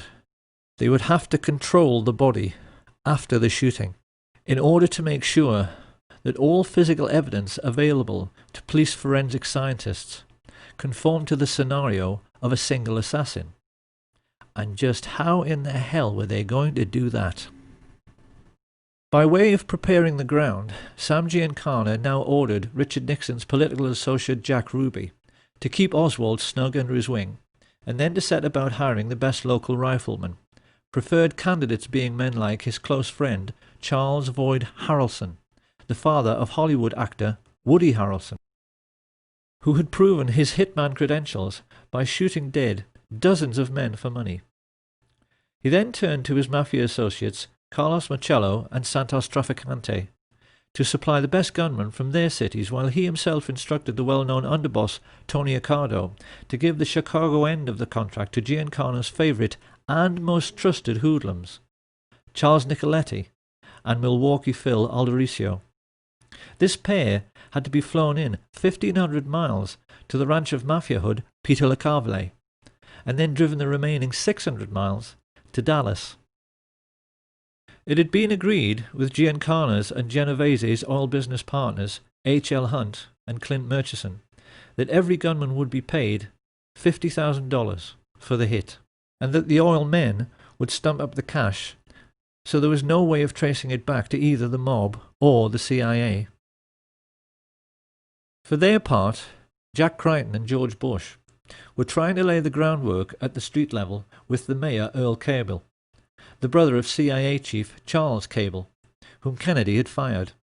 Both the Cable brothers were crucially important in the development of the fine details of the plot, because they agreed to allow Crichton and his associates, George Lumpkin, the Dallas police chief, Lieutenant Colonel George Whitmire and Harry Weatherford, to make use of their 488th Military Intelligence Detachment, a privately funded part-time intelligence force which had amongst its ranks many members of the John Birch Society, the Ku Klux Klan, and around half of all the serving police officers in Dallas. The plotters realized this was a masterstroke, because it meant they could control the streets and the crime scene, but they also realized that when the shooting occurred, the response of at least half the police on duty would appear to be completely genuine. And yet for all this intricate planning, involving, as Sam Giancana later admitted, dozens of men, the American Nazis were aware they still had a problem. Getting the snipers into position and coordinating their fire by radio was not too difficult. It's something the military do every day. But this problem of blowing the man's head clean off had another side to it. Supposing, as can happen, all the snipers missed. How could they possibly legislate for this contingency? You see, being a professional sniper is a lot like being a professional golfer. Everyone knows that, generally speaking, a golf pro on a par 3 will hit the green. But even the world's best occasionally miss by a wide margin, and the same can happen to any rifleman. We can be quite certain that the guiding brains of the American Nazis, Allen Dulles and David Atlee Phillips, in order to cover this eventuality, must have at least considered having one assassin run up to the limousine to attempt a point-blank range mafia-style shooting should the others miss. But then another problem appeared. Supposing their assassin couldn't run quick enough to jump on a speeding car. Little by little, the realization hit home. The plot could even wind up looking silly and themselves ridiculous. There was only one answer. They would have to control the president's protection, the Secret Service. Marita Lorenz testified under oath that in late November of 1963 she drove from Miami to Dallas, Texas with Frank Sturgis, followed by a backup car which contained a stash of weapons. Travelling along with them were Jerry Patrick Hemming, an American mercenary like Sturgis. Were you ever offered money to assassinate President Kennedy? Directly. On numerous occasions. Two Cuban brothers, Ignacio and Guillermo Novo Sampol, a Cuban pilot called Pedro Diaz-Lance, and his friend, Orlando Bosch. At first, Marita assumed this was to be just another arms smuggling engagement, just like many others she'd been on with Sturgis before. However, when they reached their Dallas motel, they were visited by someone Marita had met many times before, CIA agent E. Howard Hunt, who stayed almost an hour and paid Sturgis with cash stuffed in a very large envelope. This was the evening of November 21st, 1963, and Marita began to get worried. She knew that President Kennedy was visiting Dallas the next day. Becoming concerned, she pressed Sturgis as to the real purpose of the visit, and when he told her that for this one time it had to be confidential, she decided she wanted out. Marita had no way of knowing that a great number of other people had made similar journeys that day. CIA pilot Tosh Plumley flew several assassins into Dallas Love Field without even being told who they were. From all over the country, radio operators, riflemen, drivers, false ID suppliers like Chauncey Holt and Bernard Barker, and getaway pilots like David Ferry converged on the city. Whilst at the home of oilman Clint Murchison, a group of his Nazi friends were congregating to celebrate Kennedy's imminent demise. Due to the testimony of LBJ's mistress, Madeline Duncan Brown, the mother of his illegitimate son, we now know that amongst these guests were J. Edgar Hoover and his homosexual lover Clyde Tolson, who stood to lose the millions they'd invested in their host's oil business if Kennedy lived. Hoover also knew Kennedy wanted to replace him as head of the FBI. The two Brown brothers of Brown Brothers Harriman, who along with Cliff Carter, John Connolly and Senator Joseph Yarborough stood to lose millions from lost defense contracts because they knew JFK wanted to end the Vietnam War.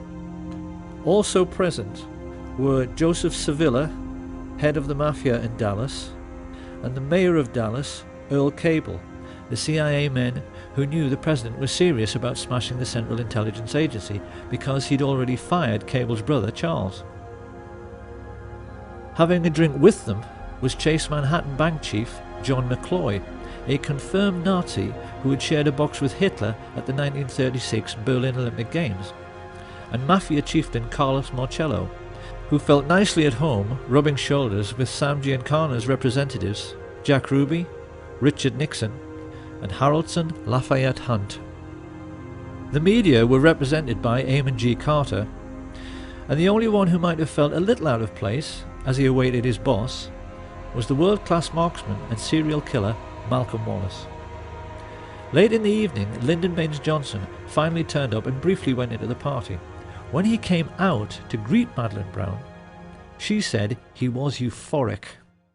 Let's go back to the night before. When Johnson came out of the meeting, what did he say to you? He was so angry. He had a violent temper when he was upset. Well, let's use the exact words that he said to you. What did he say to you? He grabbed me by the arm, and he had this deep voice, and he said, "After tomorrow, those SOBs will never embarrass me again. That's no threat.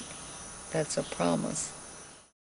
Johnson had clearly been told by the people in that room that everything was ready.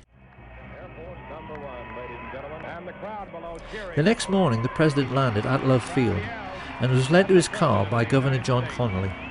As he is driven away, it is immediately apparent that something is wrong, as Secret Service agent Henry J. Rickber tries to take up his proper position on the President's limousine, holding on to these handles provided for the purpose, and is ordered to stand down by Emory Roberts. Let's just look at Rickber's reaction again. He is quite clearly disgusted. Why aren't they letting him do his job? And as the car glides into Dallas, we can now see how the removal of his Secret Service protection has opened the President up to a field of fire from almost any direction. It's plain from these pictures that as the motorcade moved on into Dallas, the Secret Service, meant to protect the President, remained crowded together on the vehicle behind. While travelling in the pilot car some 400 yards ahead, 3 men are smiling as they see everything is going to plan. Crichton, Lumpkin, and Whitmire have used their influence to remove the military protection which should have been amongst the crowd. And whilst the people lining the parade route are 10 deep in places, Lumpkin has seen to it that the police have let almost no one into the would-be crime scene. Pausing at the corner of Houston and Elm, Lumpkin is seen exchanging reassurances with one of his men. Yes, he tells him, the hit is on. Glancing discreetly upwards, he sees Weatherford and the best Cuban sniper, Eladio del Valle, preparing to fire. The signal is passed to the other snipers to get into position. Having been let into the Daltex building by oil baron Harrelson Hunt, Eugene Hale Brading unlocks the second-floor broom closet. A client of New Orleans lawyer G. Ray Gill, who also represents mafia boss Carlos Marcello, Brading has a getaway pilot waiting, whom Gill employs as a private detective, David Ferry. He opens the window, and as Charles Nicoletti loads his rifle, Richard Kane listens to his radio. Car coming. Get ready. Closing the door, Milwaukee Phil Aldericio guards the corridor with 2 Cubans, Rolando Mesferrer and Rolando Otero. This basic pattern was established all over the plaza. A sniper next to a radio man, alongside a second marksman who could take over should the first want to back out at the last moment. Each team was then guarded by more assassins, mainly Cubans, who made sure no one interfered with each group. It all sounds quite professional, and the truth is, it was. Sam Giancana's spy in the Chicago police force, Richard Kane, was an electronics and wiretapping expert who spoke 5 languages. Up on the grassy knoll, with his childhood friend Charles Harrison, stood the diminutive Charles Frederick Rogers, a nuclear physicist who worked in seismology for Shell Oil. He was also friends with David Ferry and the Civil Air Patrol. Up in the Texas School Book Depository, LBJ's psychotic hitman Malcolm Wallace held a PhD and taught at the University of Texas. The Texas oilmen, mafia dons, merchant bankers and military industrialists had assembled the all-time dream team of professional killers. They were there to make absolutely certain their king died, and the two men who in later years would steal his crown, Richard Milhous Nixon and George Herbert Walker Bush, smiled from the sidewalk as they exchanged winks with Jack Crichton. There was no way Kennedy could escape now, and they knew it. Arranging his sniper's nest at the other end of the 6th floor, Sturgis was the first to be spotted by Arnold Rowland. I just looking around and we noticed a man up in the window, and I remarked to my wife, tried to point him out, and remarked that he must be a security guard, Secret Service agent. The window then that you're referring to is on the opposite end of the building from where the main entrance to the building is. Yes, it is on the other side of the building. And he had a rifle. It looked like a high-powered rifle because it had a scope which looked in relation to the size of the rifle to be a big scope. A moment later, 15-year-old Amos Ewins caught sight of one of the Sturgis-trained Cubans, Ignacio Novosampol. Even more significantly, Richard Randolph Carr, a steel construction worker who was looking for a job in the new Dallas courthouse, which was then under construction, stared out from his 7th floor vantage point and saw Malcolm Wallace taking position to fire. Testifying at the trial of Clay Shaw, he gave a minutely detailed description of a very heavy-set man in a sports jacket who wore large framed glasses. He could see the man so clearly, he even said his eyeglasses had large earpieces. America, the home of the brave and the land of the free, was about to discover that it wasn't what it thought it was. As the president's car made the turn onto Houston, government agents who had sworn an oath to uphold their country's democratic principles waited alongside mafia killers to murder their own commander-in-chief. One of the men they were working for, Sam Giancana, said this proved that in reality there was no such thing as white hats and black hats. That notion, he said, was just a sham for saps to cling to. The one thing I recognized was there are no black hats and there are no white hats. They all conduct themselves the exact same.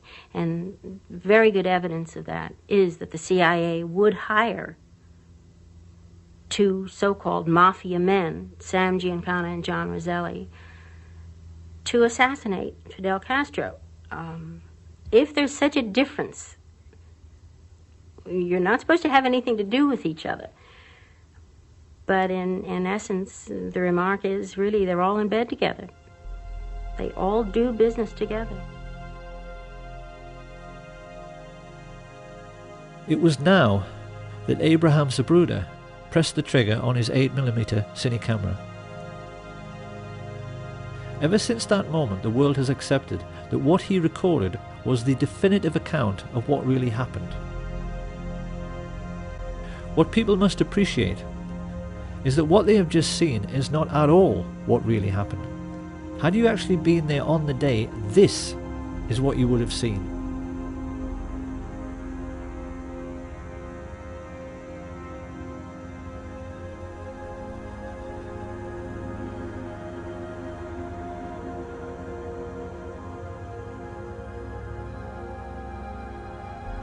And doesn't that look a great deal more suspicious?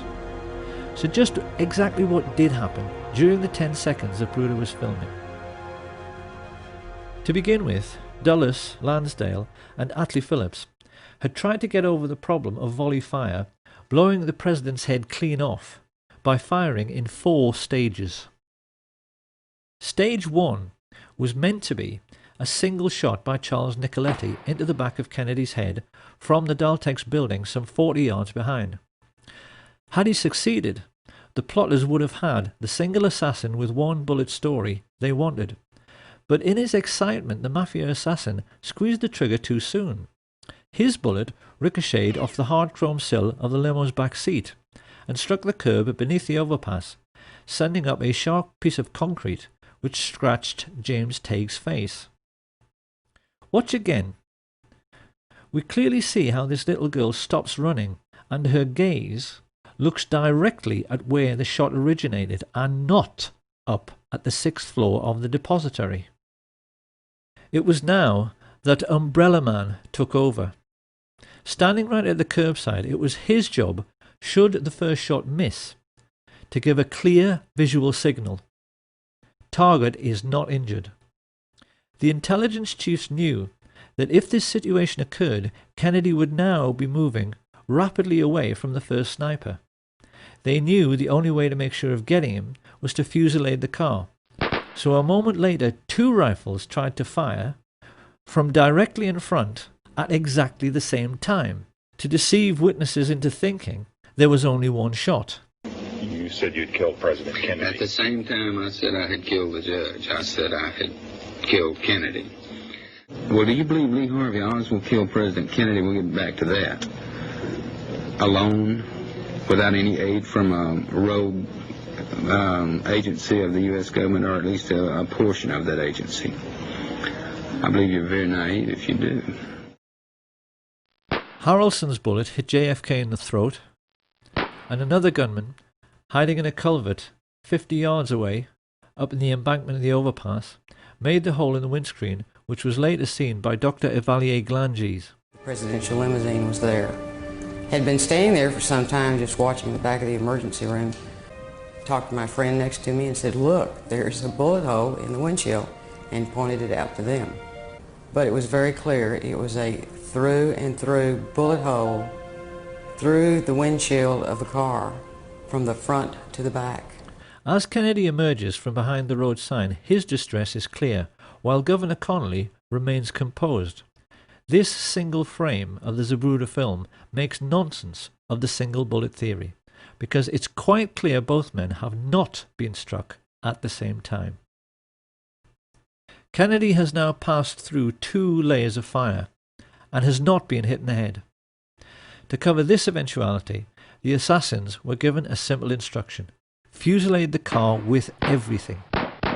So that in the next few moments, the 5 remaining riflemen fired, causing the Secret Service agent riding in the front passenger seat, Roy Kellerman, to report a feeling like a jet sonic boom as the hail of bullets whistled into the car. It is now more than 3 seconds after Kennedy is hit in the throat that Frank Sturgis misses his target altogether and blows out 5 inches of Governor Connolly's ribs, compressing his lungs and puffing his cheeks, with a bullet which quite clearly struck at far too steep an angle to come from the other end of the depository. In almost the same instant, Eladio Del Valle hit the governor in the wrist, Weatherford fired into his thigh, and Nicoletti's second shot hit the chrome frame of the window. A moment later, the best marksman, Malcolm Wallace, shot Kennedy in his upper back, the bullet strike witnessed and recorded by all the Secret Service men in the following car. Jackie Kennedy starts looking concerned, and yet even now there are no obvious signs that her husband, held upright by his back brace, has been shot twice. The assassins have so far failed to hit him in the head, and it is now that they play the ace up their sleeve. Here we can finally answer the riddle of where on an empty street you can hide a man with a rifle, and how he can manage to shoot a man speeding past him in a limousine. The answer is that he can't, and that is why the driver, William Greer, looked around twice to see whether Kennedy had been hit in the head, and when he saw he hadn't, as dozens of witnesses, including police officers, confirmed, he stopped the car completely. His orders was to slow down where the rest of the guys. This is Greer, the driver of the presidential limousine. Yeah, presidential limousine. Slow down almost to stop. It is now that most people have been led to believe that Kennedy was shot in the head by Charles Boyd Harrelson, the sniper standing on the grassy knoll. This is not true. Because if we look at the angle of elevation of a shot from that area, it's obvious that a shot originating from above and right would have pushed Kennedy's head down and left, whereas it's quite clear that his head is knocked upwards and to the left by the impact. So where did that bullet come from? Incredibly, the answer has lain hidden in the most well-known and iconic image from the assassination of the motorcycle policeman heaving his bike onto its stand. Look now as we freeze frame him here. This is the moment when the whole world was looking up the hill toward the man who had fired from the grassy knoll, but that is not where the police officer is looking. He is looking down into the storm drain, because that is where that shot at a stationary car came from. The shot which all of the well-known assassination witnesses described as coming from behind the picket fence missed completely and ripped up the grass at Jean Hill's feet. She did not even notice, but we know this is true because the FBI told her so. So who were the men who fired unseen from the storm drains on Elm Street? One thing we know is that they were very young and had to be brought into the conspiracy because they had to crawl into a filthy, smelly sewer, something which the older, experienced mafia assassins would never have dreamed of doing. They were basically two kids looking for excitement. The first was Curtis Laverne Crayford, also known as Larry Crayford. Formerly CIA, he had worked for Ruby at the Carousel Club, and Ruby had told everyone his name was Lee Harvey Oswald until Lee Harvey Oswald walked in. But while above ground, the world was taking pictures and running and screaming and trying to figure out what had happened, the other young man was stumbling along 400 yards of a reeking, fetid Dallas sewer pipe to emerge from this culvert. And he was not Lee Harvey Oswald, or Roscoe White, or J.D. Tippit, nor even a Cuban or Russian communist. His name was Jack Allen Lawrence. And we know that after stumbling up this bank, he turned up 15 minutes later at the Lincoln Mercury car showroom, where he'd obtained a job with false references, pale, sweating, and, on a hot sunny day in Dallas, covered in mud. Telling his co-workers Albert Bogard and Robert Tater he had been ill that morning, he stumbled into the men's room and threw up while they, feeling his behaviour was suspicious, called the police, who made a record of the entire incident. Back at the plaza, the guilt of the radio men coordinating the gunfire can be seen from their behaviour. These two, Orlando Bosch and the Umbrella Man, have a seat, while everyone else runs around them. Bosch makes a report that the hit was successful, then casually walks away, just like the chief radio coordinator, Jim Hicks, with the radios clearly visible in their back pockets. A few yards away, the CIA's clean-up squad have begun working to remove all evidence useful to a forensic team. Deputy Sheriff Buddy Walters is here seen finding the bullet which struck in the grass near the manhole cover. He hands it on to one of the fake FBI men, who pockets it. While this is going on, Rogers, Harrelson, and E. Howard Hunt are discovered hiding in the boxcars of the train which they hoped would be their getaway vehicle, until it's prevented from moving by railway dispatcher and key witness Lee Bowers. They are photographed repeatedly as they are marched to the Dallas courthouse, and we can clearly see in this picture the radio receiver Hunt is wearing in his right ear, which is identical to the receivers worn by those Dallas police officers who were part of the plot. As they walk, they are overseen by Colonel Ed Lansdale, who secures their release and begins to give the press the cover story that this man is the major suspect and then acting alone, he shot the president from behind. The truth, as we now know, is that 8 separate snipers, firing 16 shots in 4 separate stages, had tried to make certain of killing the president by hitting him in the head and had failed abysmally. The shooting on the day had been nothing to write home about. A third of all the shots had missed the car completely. Had it not been for the ruse of bribing the driver to brake at a point painted on the curbside, which is still visible, so that Jack Lawrence could shoot Kennedy in the head from just 15 feet away, the president might have survived. So now we must address the question, why does the Zapruder film not show this very obvious setup of the limousine stopping for the headshot? The answer, of course, is that it has been tampered with. In the 1960s, Hollywood special effects teams had developed techniques for masking off segments of film frames to disguise the true movement of figures within the picture. In the Zapruder film, frames have been removed in order to fake a continuous flowing motion, so that we don't see the very obvious setup which dozens of witnesses reported. If you look now at the top of the frame, the doctoring of the film becomes perfectly obvious in the way in which the figures are blurred and yet the shadows are sharp, which is impossible. This CIA tampering with the evidence becomes even clearer when the Zapruder film is run next to the Orville Nix film taken from the other side. It's easy to see from the way the motorcycles suddenly close on the limousine that it stops completely. And we can see that frames have also been removed from the Nix film by the way in which Agent Clint Hill appears to move sideways while running forwards before leaping on the car. As the mad dash to Parkland Hospital begins, the chief coordinator in the assassination plot, George Herbert Walker Bush, casually relaxes with hands in his pockets at the entrance of the school book depository. Now this is going to be one of those all too familiar Kennedy assassination moments in which people will say, well, yes, it could be him, but how can we be sure? Because we've seen this kind of thing before with Badgeman.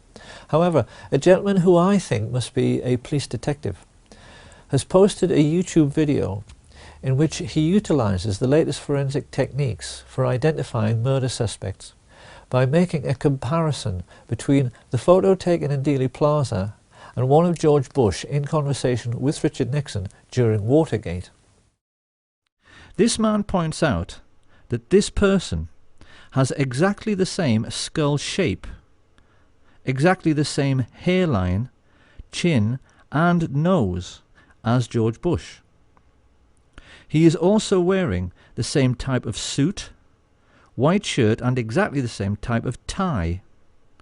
He is exactly the same height, the same weight, is wearing clothing which matches down to his shoes, but most importantly, he has a characteristic mannerism of cocking his right wrist when he puts his hands in his pockets. We know from this declassified FBI memo that George Bush was in Dallas, staying at the Sheraton on November 22nd. So can there be any doubt about this person's identity? Surrounded by the corrupt policemen he was coordinating, Bush knew already that if an honest officer should happen to catch one of the assassins, it would, because of what Mark Lane rightly calls plausible deniability, make no difference. Because what would they find? Mafia hoods with prison records as long as their arms? Or contract killers like Charles Harrelson? They certainly wouldn't have found anyone who carried CIA credentials or anyone whose involvement with the government could be traced.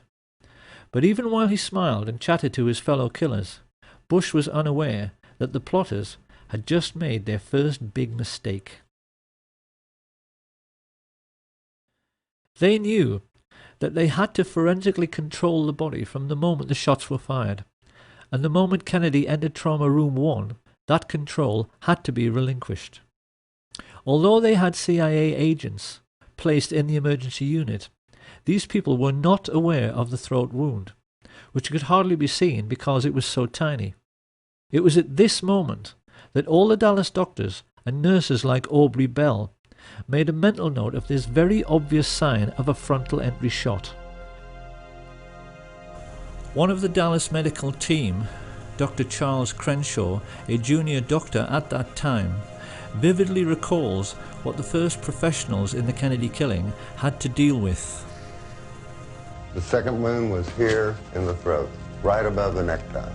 It was a small opening, very small, 3 to 5 millimeters, about the size of your little finger. I looked at the wound again. I wanted to know and remember this the rest of my life. And the rest of my life, I will always know he was shot from the front. And also described the portion missing from the rear of Kennedy's head after the impact of the frangible bullet, which hit him in the right temple. The bullet struck about where and passed about where? From here through.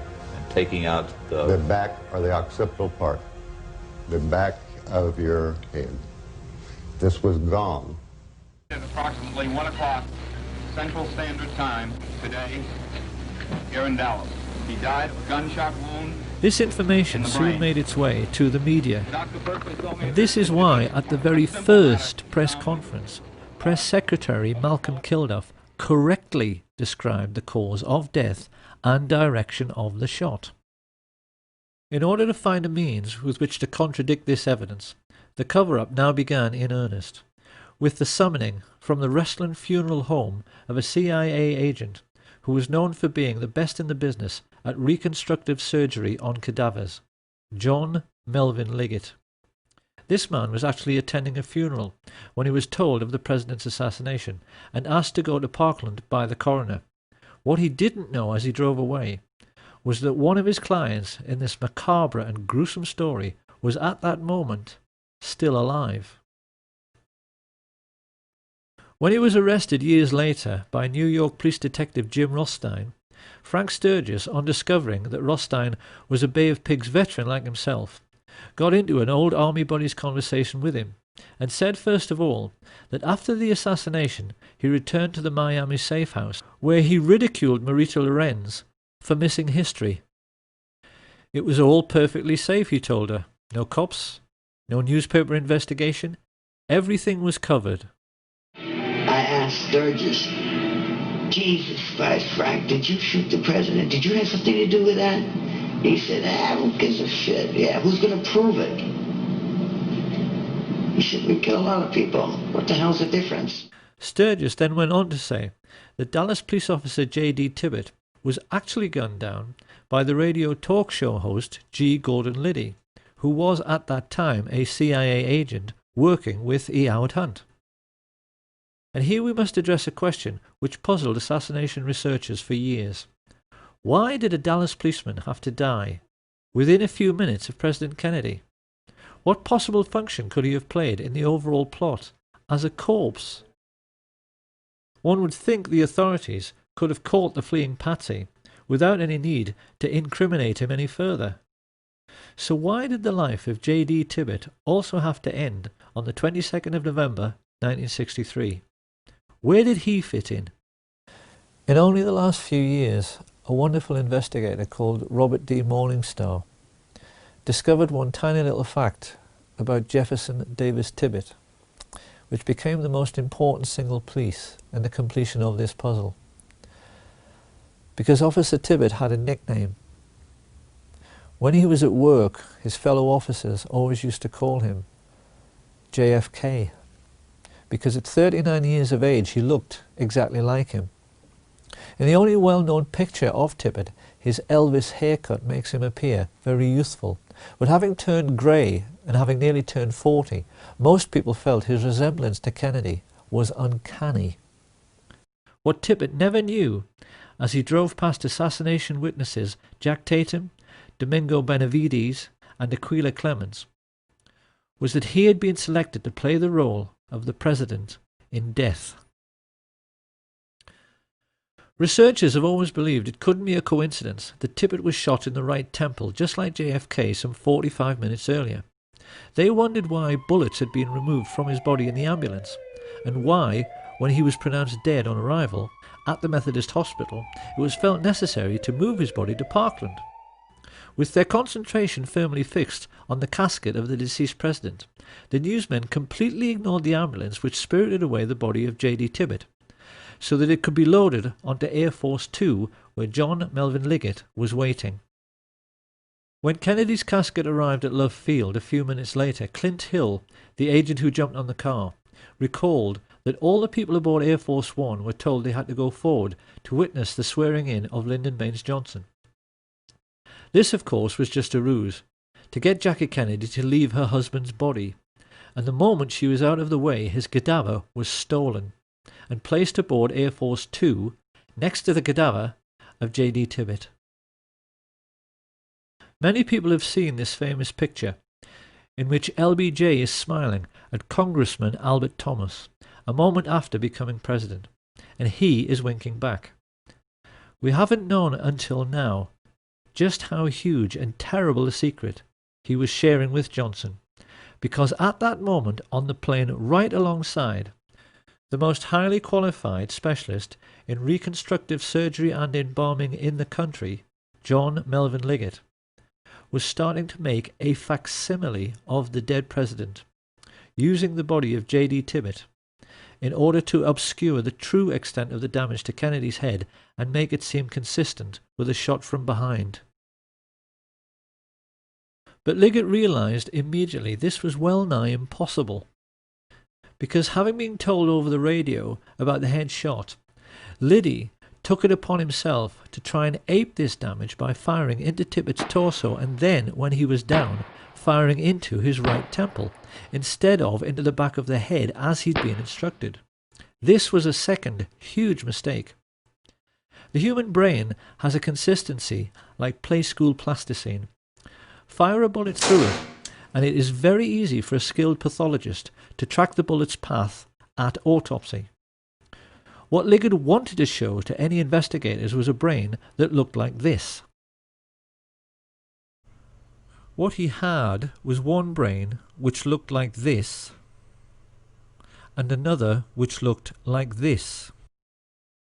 A large portion of Kennedy's brain had been ripped out by the impact of the explosive or frangible bullet, and what remained was filled with tiny shards of lead, some of them microscopic, which might take all night to locate.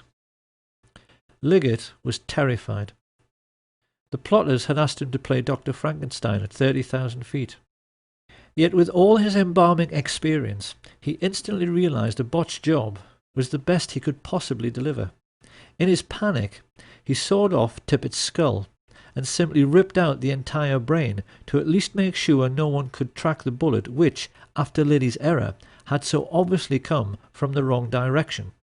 He then compounded Liddy's error by making a large hole in the rear of the head to ape the damage to Kennedy's head. With this done, he rebuilt the skull, hurriedly sewed the scalp back together, and then set about the gruesome task of trying to make the cadaver of J.D. Tippit more closely resemble the cadaver of John F. Kennedy.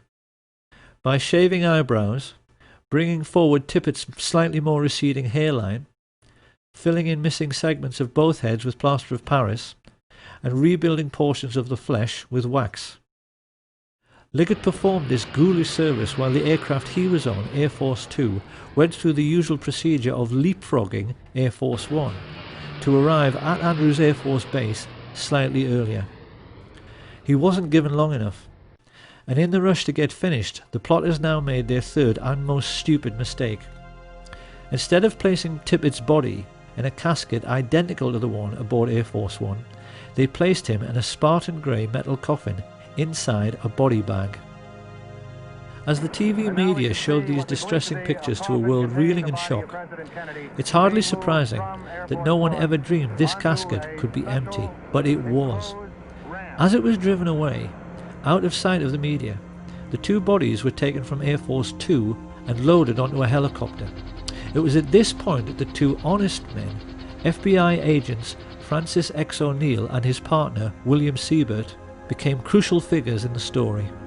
They explained to researcher David Lifton that they made the journey to the Naval Hospital at Bethesda in the car behind the hearse which carried Jackie and Bobby, and most notably Admiral George Berkeley, who made sure he stayed with the empty coffin by sitting on another man's lap.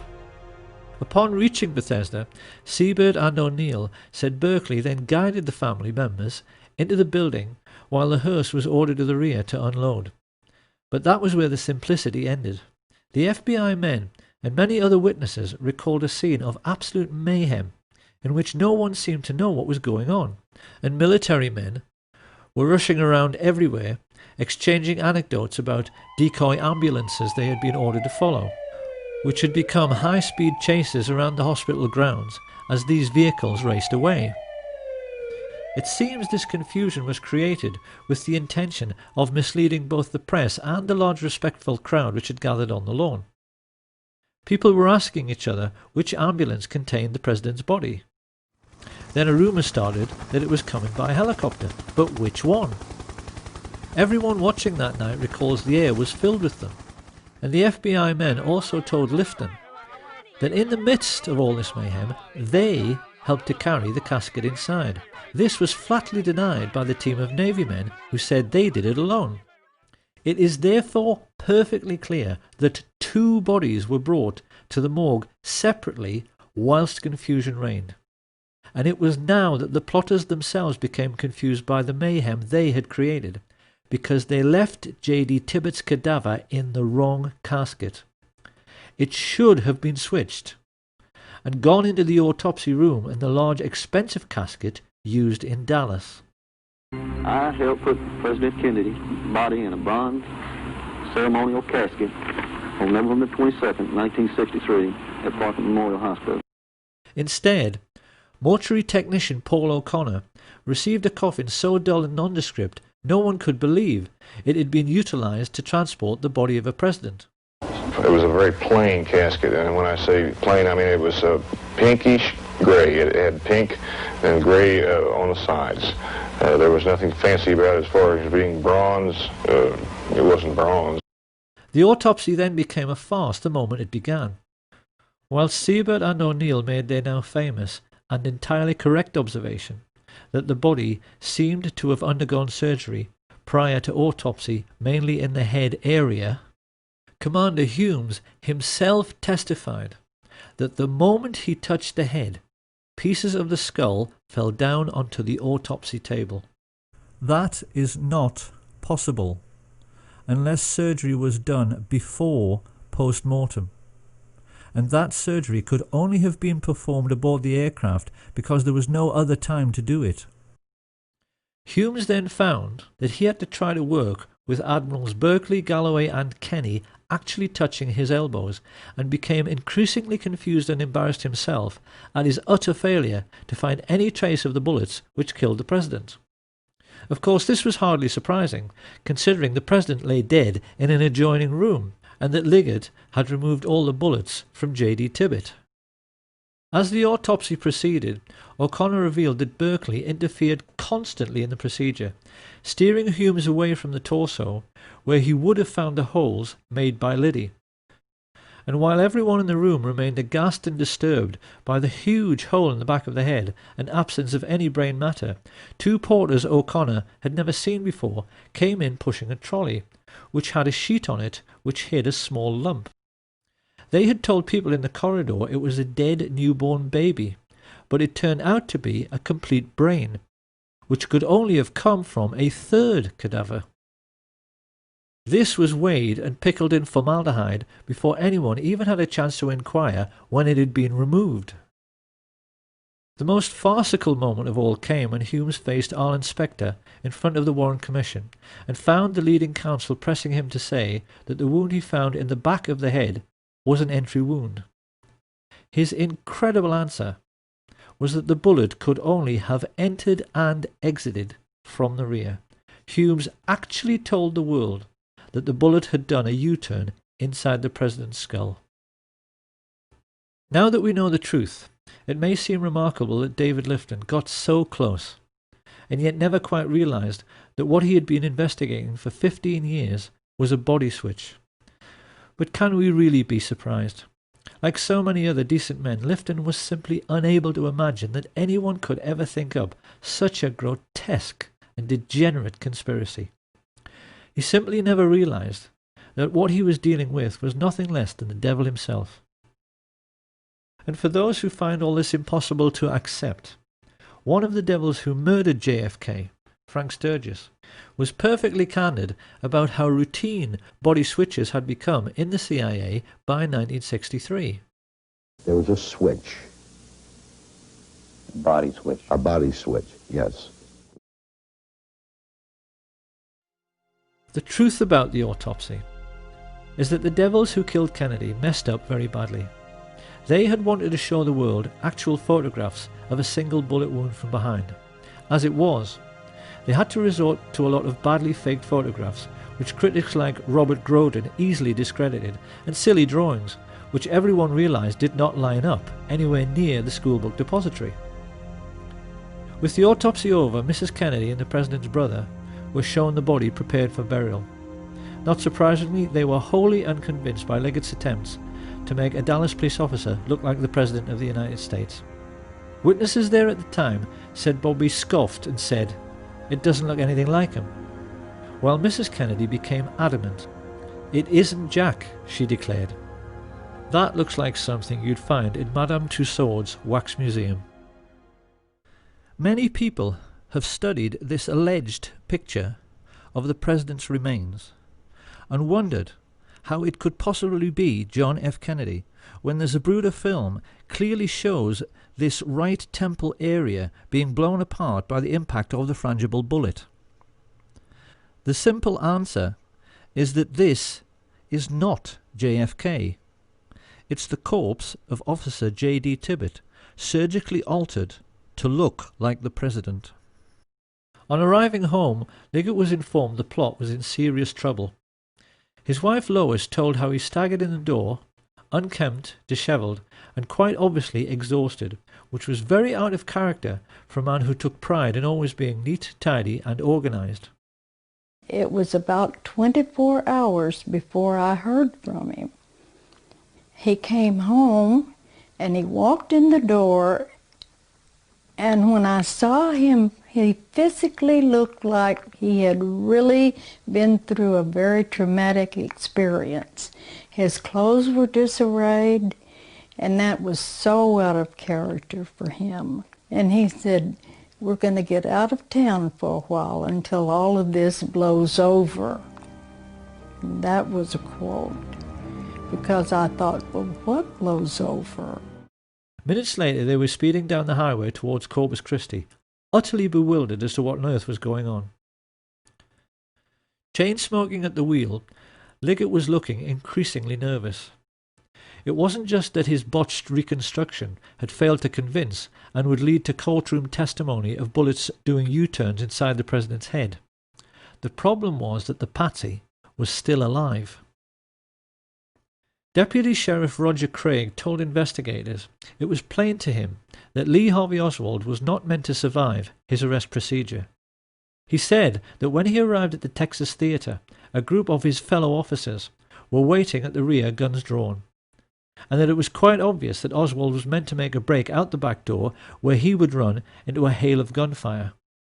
However, Oswald himself was an intelligence agent, and once he realized he had been chosen as the fall guy, he briefly prolonged his existence by loudly yelling so that all the witnesses present could hear, "I am not resisting arrest. I am not resisting arrest."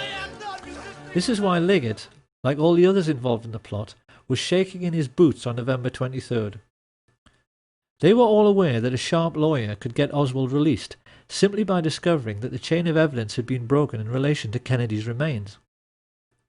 Once free to talk, and with intimate knowledge of the major players in the assassination plot, he could have gotten the heads of the FBI and CIA, all the military chiefs of staff, the mafia chieftains, and the Dallas oil men all thrown in jail together for murder.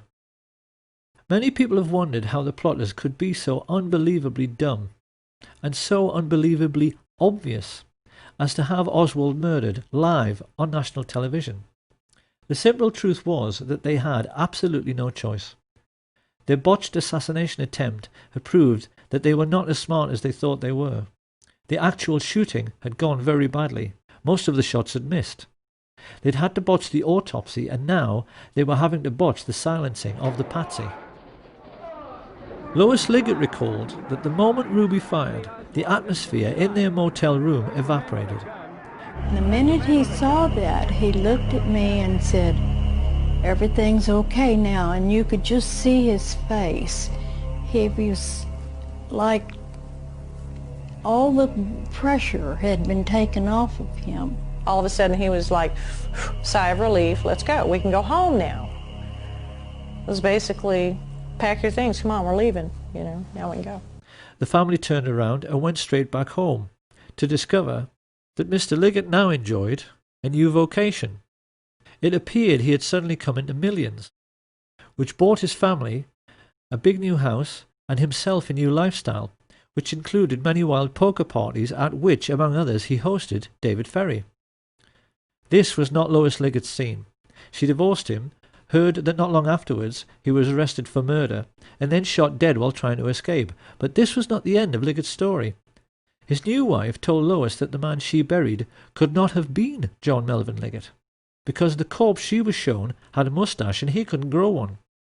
Then many years later, Lois Liggett actually saw her deceased ex-husband in a casino while on a trip to Las Vegas. Quite clearly this man had been the beneficiary of yet another CIA body switch, and to this day doubts remain as to the true fate of Jack Ruby, Lee Oswald, John Liggett and the President himself. Many researchers now believe the plotters may have kept Kennedy's remains as a souvenir and buried J.D. Tibbett in Arlington Cemetery.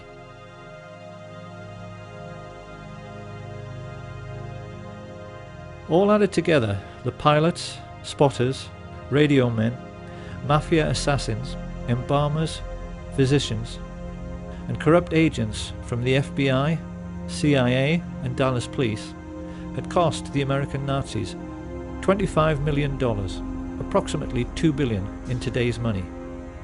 But they could afford it. In the years that followed, they cynically kept the war in Vietnam going by putting in just enough troops so that the line never moved forward or back. And while the American fat cats grew fatter on military-industrial contracts, their mafia friends used the CIA's complete immunity to smuggle trillions of dollars worth of cocaine and heroin around the world. Sir, the Republicans are trying to blame you for the existence of a small air base at Mena, Arkansas. This base was set up by George Bush and Oliver North and the CIA to help the Iran-Contras, and they brought in plane load after plane load of cocaine there for sale in the United States, and then they took the money and bought weapons and took them back to the Contras, all of which was illegal, as you know, under the Bolin Act. But tell me, did they tell you that this had to be in existence because of national security? Well, let me answer the question. No, they didn't tell me anything about it.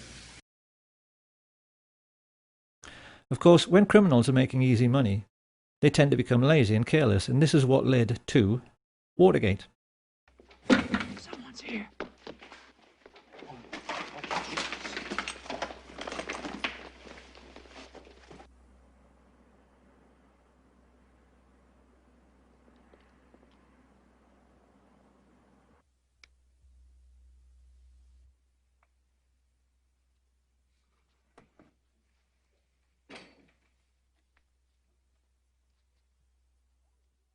Hold it, you must hold! Police! Put your hands up!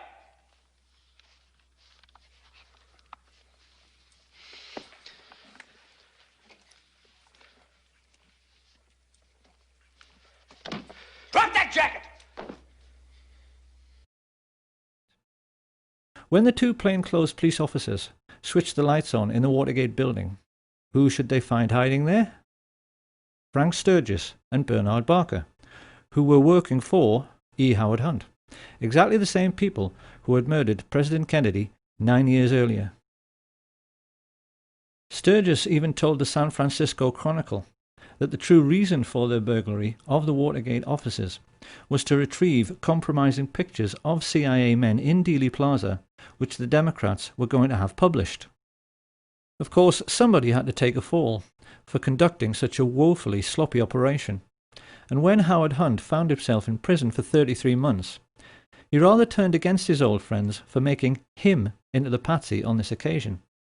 He began sending messages to President Richard Nixon, that he might just tell all he knew about what really happened in Dallas on November 22, 1963. And one of Nixon's presidential aides, Dean Birch, recalls that when he heard about this, George Bush broke out all over in assholes and shit himself to death. It was this situation which led directly to what journalists now refer to as the Watergate murder, the crash of Flight 553. On December the 8th, 1972, Dorothy Wetzel Hunt, the wife of E. Howard Hunt, boarded a flight from Washington to Chicago. A CIA agent like her husband, she carried $250,000 in her bag, which was to buy the silence of his Watergate co-conspirators. Travelling along with Dorothy was CBS News correspondent Michelle Clark, whose CIA boyfriend had been able to give her a unique journalistic insight into what Watergate was really all about. These two women boarded the aircraft with a dozen other individuals who at that time had information which E. Howard Hunt claimed was going to blow the White House out of the water. As the plane made its final approach through fog and very low cloud, the people living near the aircraft runway sensed something rather strange was going on. The normally quiet suburban street suddenly filled up with cars, and a moment later, having been told to power down too early, Flight 553 emerged from the mist and clipped the branches of some trees before crashing on top of several bungalows on West 70th Street. The watching neighbours were then staggered to see FBI agents immediately leap out of their cars and start rooting around in the debris, a full 10 minutes before the fire brigade even arrived on the scene. 44 people, including Dorothy Hunt and Michelle Clark, were killed in the crash. E. Howard Hunt served his time and came out of prison a widower and $1 million richer. The Nazi shadow government of the United States had faced a blackmail threat and the possibility that their complicity in the murder of President Kennedy might become public knowledge. Their response was to bring down a civilian airliner onto a residential district. They covered it up by having FBI agents on the ground seek out and remove all incriminating documents from the dead bodies found in the wreckage. And when the local TV station received an anonymous phone call from a radio ham who had monitored the deliberately misleading exchanges from the Midway Control Tower, which caused 553 to crash, an FBI agent simply confiscated all the tapes, thus eradicating all information pertaining to the accident. This is how the agents of the US government now behave. They function essentially as a goon squad of mercenaries and murderers, hardly any different to Hitler's Gestapo, and are used as a private intelligence service and as personal hitmen for America's richest families, their only role being to cover up the dirty tricks which the rich people are playing on their fellow countrymen every day. Along with threats and murder, the most important weapon used by this private army of footpads in this ongoing cover-up is disinformation. And it's here that we can now address a question which will probably be bothering the huge numbers of people who have taken an interest in the Kennedy assassination and in the many documentaries produced by assassination researchers over the years. What happened to Badgeman? The answer is very simple. He never existed. He was simply a phantom, created by the CIA's disinformation machine to lay down a trail which led nowhere. So now another question appears. If this is so, why have so many people spent a quarter of a century trying to discover his identity? By examining this question, it is now possible to reveal the extraordinary lengths America's rulers have gone to in order to hide the truth about the Kennedy assassination. America's oligarchs grossly underestimated the courage and skill of those who tried to uncover the truth about the Kennedy killing, none more so than the brilliant and tenacious Mark Lane. By the mid-1960s, his film Rush to Judgment had left the country in no doubt that they had been multiple gunmen acting together in some sort of conspiracy. Once he had proved this beyond any doubt, the only question remaining was, how big was the conspiracy? So it came as no surprise when polls started showing that 9 out of 10 Americans believed it had to be the CIA. This internal memorandum reveals just how nervous the agency was about this development. It spells out in no uncertain terms the concern spreading in the corridors of power, and the urgent need to rectify this situation through the use of assets in the media. This great image problem led America's Nazis into initiating Operation Mockingbird, an ongoing policy of using the colossal wealth they were now amassing from drugs and weapons sales to buy up as many TV and film companies, newspapers, and local and national radio stations as they could lay their hands on, to the point where by the 1970s they were proudly boasting that everyone of any significance in the media is CIA. Do you have any people being paid by the CIA who are contributing to a major circulation American journal?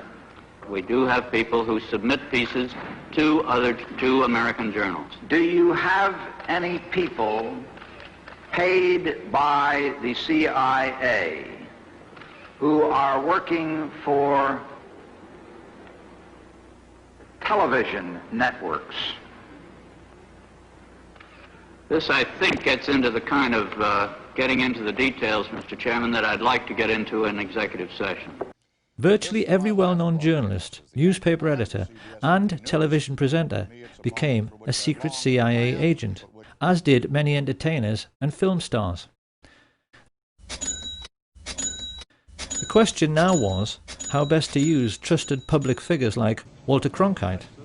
And this was how the first investigative documentaries about the Kennedy assassination came to be made. It will come as a terrific shock to those who have sought truth and solace in these many films, feature articles, and TV specials, to learn that every last one of them, including Oliver Stone's JFK, was actually produced by the CIA.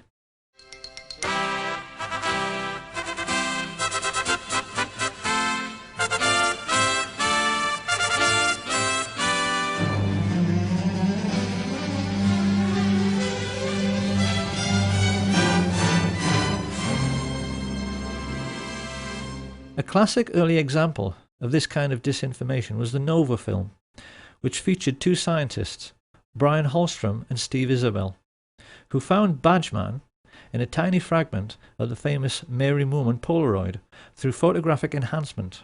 But when investigators took the trouble to actually measure the size of these three figures, it became obvious that they were so tiny they were too small to even be children. Using the scale provided by Abraham Zapruder over on the right, it's clear that these alleged people are so lacking in stature they wouldn't actually have been able to look over the stockade fence. The truth is that they never existed. And so the question now is, who were Holstrom and Isabel? And who, for that matter, was Gordon Arnold, the old-age pensioner who appeared in The Men Who Killed Kennedy to claim that Badgeman had kicked him and taken his camera? I could be the only one that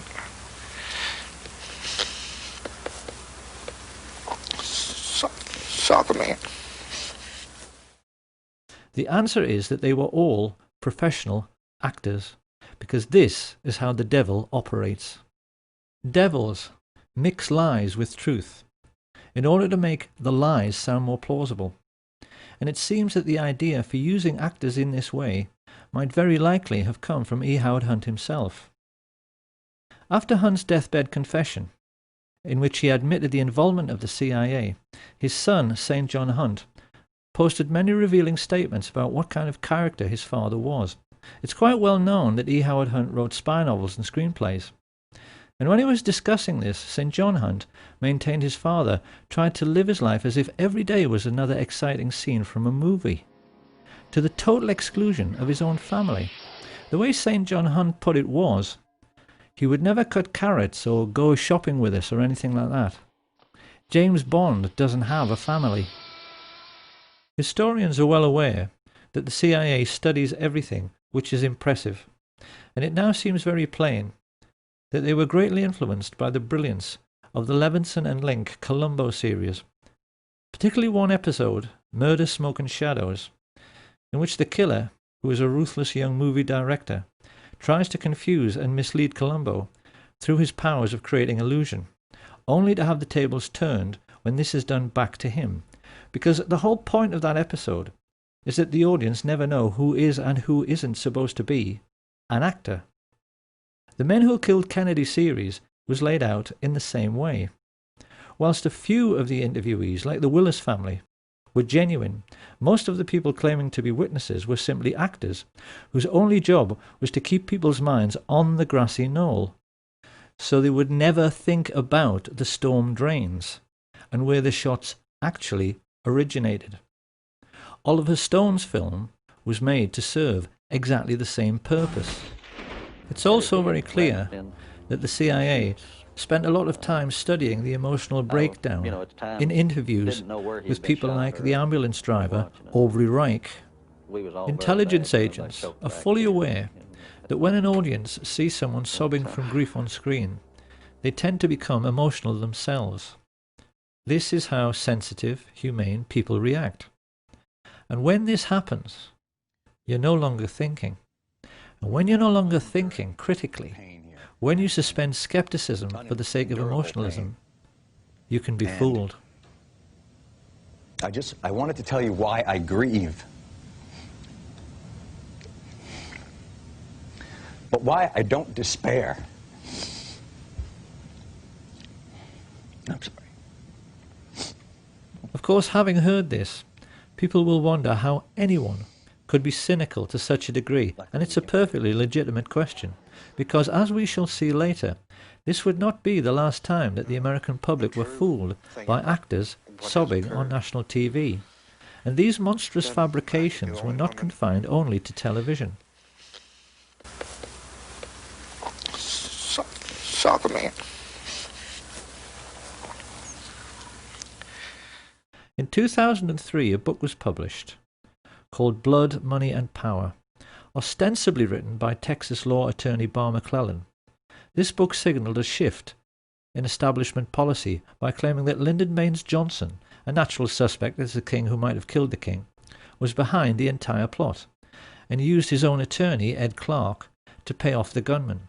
Researchers noticed that at exactly the same time, a lot of information suddenly became available about all the murder plots LBJ had been involved in with Clift Carter and Billy Solestes. We were then treated to the sensational deathbed confession of E. Howard Hunt. And in the book itself, the serious researchers found this extraordinary paragraph. Wallace centered on Kennedy's head and fired. The shot went almost 200 feet but was barely low and slightly to the right, hitting the president in the back shoulder blade. The bullet was deflected upward ever so slightly, exiting at the tie knot, the bullet's jacket separating to hit and crack the windshield, the remaining slug hitting the curbing in front of James Tague, an onlooker standing in front of the triple underpass on Commerce Street. The slug knocked cement shards in all directions. A splinter nicked Tague on the cheek. So just exactly what is going on here? This is quite obviously a ludicrous assertion. So what is it all about?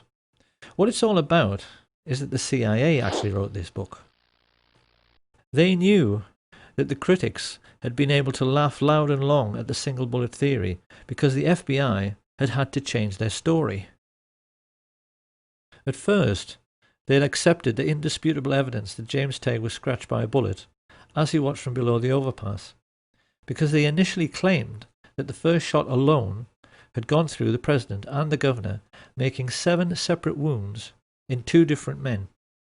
The second shot was the headshot, and presumably the third struck Tague. However, once the Zapruder film and dozens of eyewitnesses made it plain the first shot missed, the FBI had a problem.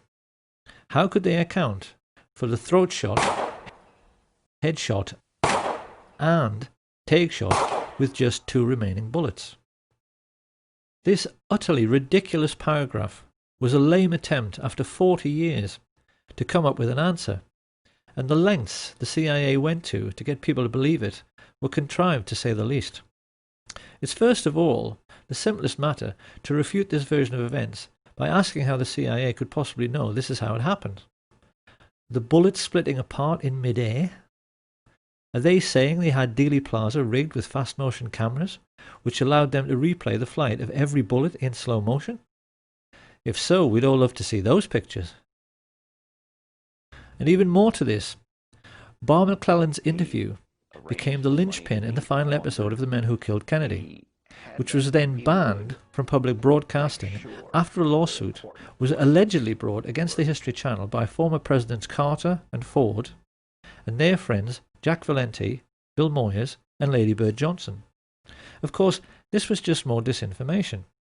What the plotters hoped to achieve was that by getting the series banned, but making it available on the internet, the seekers after truth would be duped into thinking it must be true, precisely because it had been banned from mainstream media. It's a double bluff. It is quite possible, after all of this ludicrous skullduggery, that even the CIA themselves couldn't remember what purpose it was all supposed to serve. But the general idea was that the public was supposed to swallow the notion that Lyndon Baines Johnson was the primary culprit in this entire affair, because he's dead and can't speak for himself. It is absolute nonsense to suggest any such thing. Lyndon Baines Johnson was, like Hitler and Richard Nixon, a mere puppet of the oil men and the merchant bankers and military industrialists, something he finally admitted to. I can't honestly say that I've ever been completely relieved of the fact that there might have been international connections. You mean you still feel that there might have been? Well, I have not completely discounted. The notion that he was the criminal mastermind behind the Kennedy assassination is simply another disinformation falsehood dreamed up by the CIA.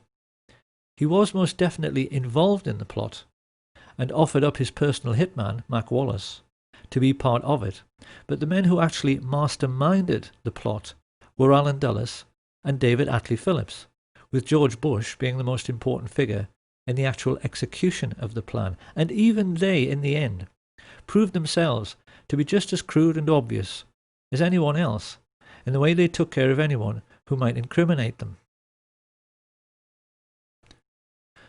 On the 22nd of February 1967, Eladio Del Valle and David Ferrie were both murdered within minutes of each other, when it seemed they might give information to the Jim Garrison investigation. Charles Boyd Harrelson and Milwaukee Phil Aldericio suffered convenient early deaths in jail, and having been ordered to testify before the House Select Committee on Assassinations, both Charles Nicoletti and George de Mohrenschildt were shot dead at the same time on the 29th of March 1977. Having been scheduled to testify before the same committee, Johnny Roselli met a similar fate. His body was found floating in an oil drum in Dumbfounding Bay, Miami, just after Malcolm Wallace was murdered in exactly the same way as Lee Bowers. On a stretch of empty American highway, his car was forced off the road, then CIA agents smashed his head into the steering wheel until he died, to make it appear like a single car accident. Not long afterwards, Sam Giancana was shot in the back of the head while cooking sausages, and his spy inside the Chicago police force, Richard Kane, was blasted to death with a sawn-off shotgun in Rose's Sandwich Shop on the 19th of December 1973. Absolute proof that George H.W. Bush was the most important figure behind these grisly murders and the Kennedy assassination surfaced quite recently in a declassified FBI memo which revealed he was working for the CIA in 1963 and not from 77 onwards, as he'd always claimed. He had been a lifelong friend of George de Mohrenschildt, who had actually begged him for help when he realized the CIA were trying to kill him. It was therefore rather ironic that when the police checked de Mohrenschildt's wallet, they found an address card, which gave them a direct lead straight to the guilty party had they but chosen to follow it up.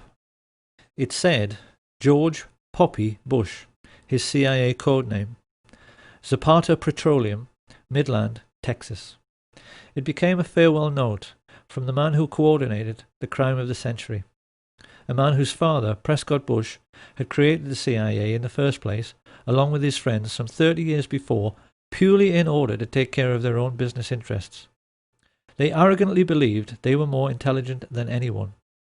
But in the end, the means the George Bush-led CIA chose to silence all the major underworld figures who might incriminate them proved to be every bit as crude and obvious as Ruby's killing of Oswald on television.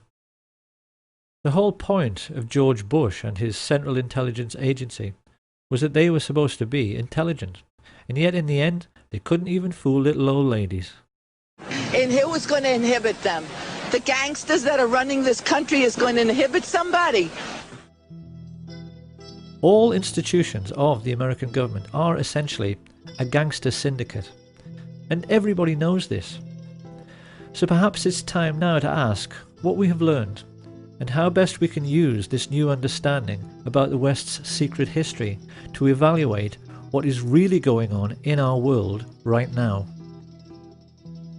To begin with, let's answer a couple of questions which have perplexed many people over the years. A great many researchers and historians have wondered why the Kennedy family themselves almost seemed to be aiding and abetting the cover-up by choosing to be so quiet about the assassination itself. After the revelations of Chuck Giancana, there now seems little doubt that this is because they know a full disclosure of Joe Kennedy's dirty political dealings with the mafia would likely leave the Kennedy name in a very tarnished state. Up until now, history has tended to give the Kennedy patriarch a distinguished and squeaky clean image which went along with his appointment as the American ambassador to Britain. Like most things about the ruling class, this image is false, because it's clear that Joe Kennedy was every bit as big a crook as his business associate, Sam Giancana. However, it also seems necessary now to revise the entire history of the Kennedy brothers. The reputation of Edward Kennedy never recovered from the Chappaquiddick incident, in which Mary Jo Kopechne lost her life when she drowned in his overturned car when he allegedly drove off this unlit bridge whilst under the influence. At the time, the public believed this was a married man misbehaving, but it's come to light recently that our old friends Frank Sturgis and E. Howard Hunt were seen in the Martha's Vineyard area just prior to the accident. Once again, it's the same dirty people pulling the same dirty tricks. The media's treatment of this affair destroyed any chance Edward Kennedy might have had of becoming president, and we do now have to wonder if this was yet another example of the CIA controlling public opinion. To the same end, it is also now clear why such venerable institutions as the BBC and other prominent European broadcasters have assisted in the cover-up. They always knew the Kennedy assassination was a can of worms, and that if the whole truth in the story were pursued vigorously, it would lead right back to the gates of Auschwitz and the obscene profits which Europe's royalty and heads of state made from their investments in slave labour. This is a brutal truth which the West must now confront, and an equally brutal problem the United States must now face is the question of what has happened to the US military in the intervening years since it murdered its own commander-in-chief. The answer is that America's armed forces are now completely controlled by the American mafia. The mob don't even need hitmen anymore. They use United States Marines as assassins. They are, as Sam Giancana said, one organization who keep a low profile while they control the world as a business. And in an effort to prove this is so, in 1998, Pastor Rick Strawcutter videotaped a quite remarkable interview with Kay Pollard Griggs, formerly the wife of Colonel George Griggs, who for many years was the head of NATO. He was also an alcoholic of that well-known kind who are shy and unable to communicate when they are sober, but who then cannot stop talking once they have a drink. During the course of a stormy marriage, punctuated by periods of domestic violence, which cost Kay Griggs many black eyes and broken bones, she learned that her husband had been turned into a brutal psychopath as a consequence of his military training, which included induction into what is known as the Pink Triangle, the Cherry Marines. Over the years, far too much has been written about Lee Harvey Oswald. But what is remarkable is that few historians were ever aware that, like most Marines who worked in intelligence, he was homosexually recruited and was part of the same-sex club which included Jack Ruby, George Senator, and David Ferrie. Kay Griggs explains that these selection procedures came into the US military when the cream of the death's head sporting Nazi top brass joined the American ranks at the war's end.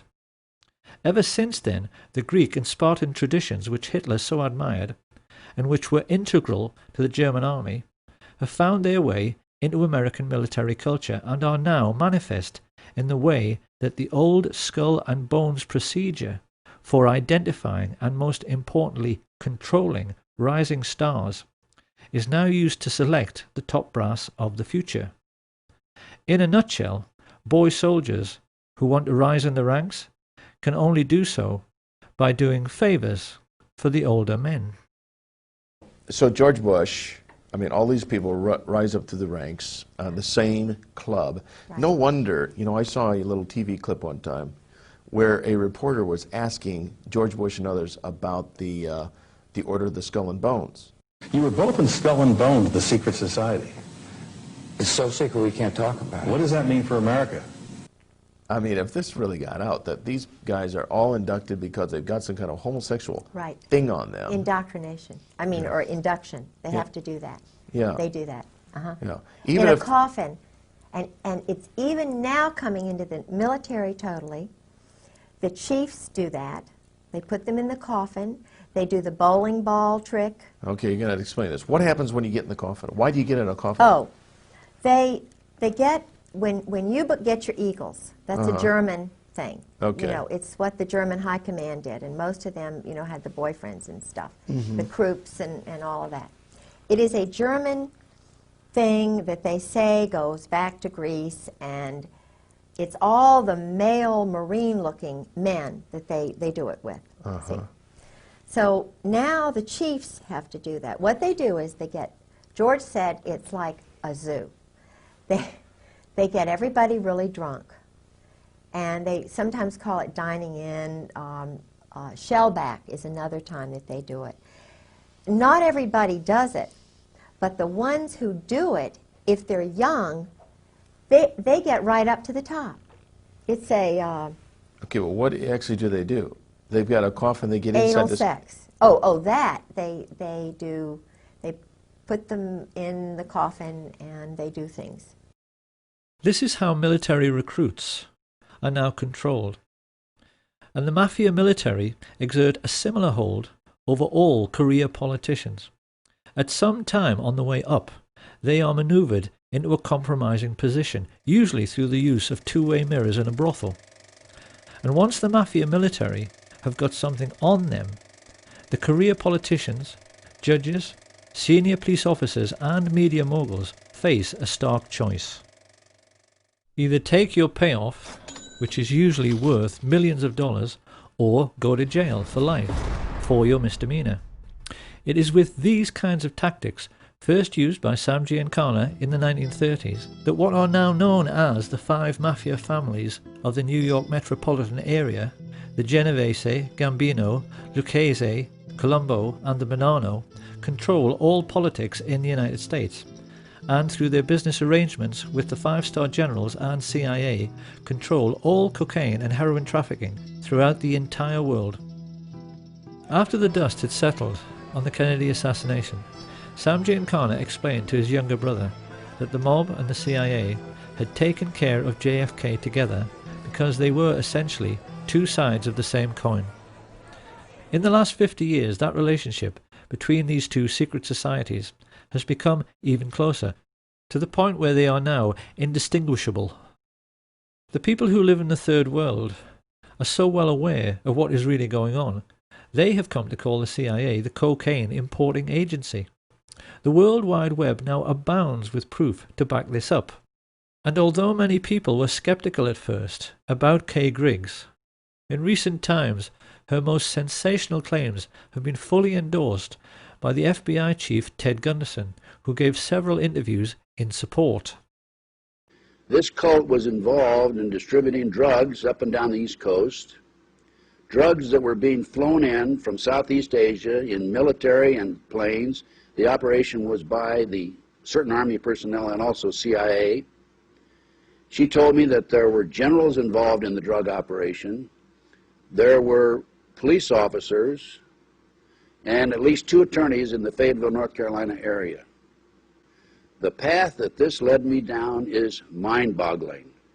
Over the last 23, 24 years, I have developed so much information about the situation as it exists in our great country and gone public with it as much as possible, and yet I am being ignored.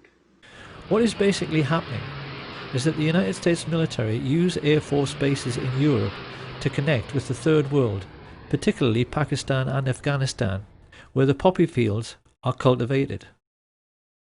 This is the real reason for the conflict in Afghanistan. It's to protect the record harvests of heroin which almost ended when the Taliban took power. But they don't tell the soldiers this, and it's a truth you'll never hear on NBC or BBC. Having brought the refined cocaine and heroin into Europe and the United States, it is then passed on to the mafia for sale at street level, sometimes by police officers in uniform.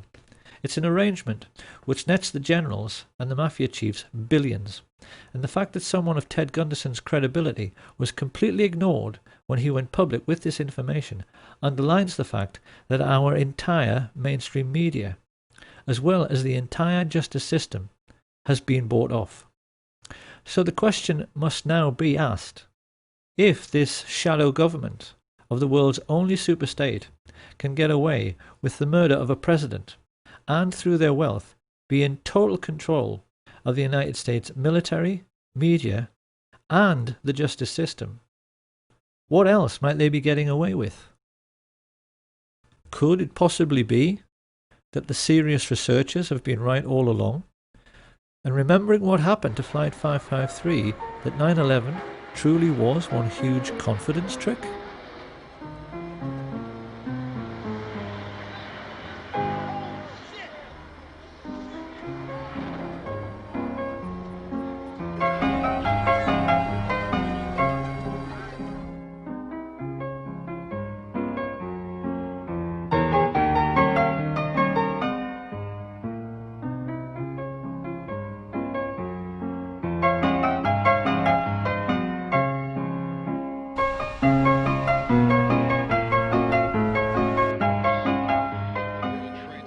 Once the dust had settled on 9/11, people immediately began to realise there was something very wrong with the 9/11 TV coverage. First along came Dylan Avery with his amazing film Loose Change. He proved conclusively that the official report was nonsense because aircraft fuel does not burn at even half the temperature required to melt steel, and that the towers defied the laws of physics by collapsing with perfect uniformity at free fall speed. Buildings in Germany which were bombed over and over again didn't collapse with perfect uniformity down to ground level. Avery also pointed out that in Kennedy's time, his chiefs of staff drafted plans to kill innocent people and commit acts of terrorism in the United States in order to whip up support for a war with Cuba. Codenamed Operation Northwoods, these plans included hijacking planes and blowing up ships and landmark buildings in order to stimulate a helpful wave of national indignation which could be used to oust Fidel Castro. And there wasn't anything exceptional in this initiative. Northwoods was an offshoot of the notorious Operation Gladio, a sustained campaign organised by MI6 and the CIA, which perpetrated many bombing atrocities in post-war Europe, which they blamed on what they said were communist terror organisations. A typical example was the horrific bombing of Bologna railway station in 1980. Italians will be appalled to learn this outrage was committed by the Americans and the British. But this particular atrocity, which like all others during this period was intended to keep people living in fear of a bogus enemy, so they would accept increasing state control by so-called strong leaders, illustrates only too well the fact that some 40 years prior to 9/11, the cabal of secret Nazis who killed Kennedy were making serious preparations for terrorist attacks upon their European allies and even upon their own country. In the 9/11 news footage, it is abundantly clear that the interviewees are actually paid actors, speaking lines which have been written for them. I feel like I was in a movie. This is exactly the same situation as in the men who killed Kennedy. And because these are people who are being expected to perform, they tend to overdo it. I could be the only one that saw the man. They killed the president. And to be honest with you, if I'd have known this,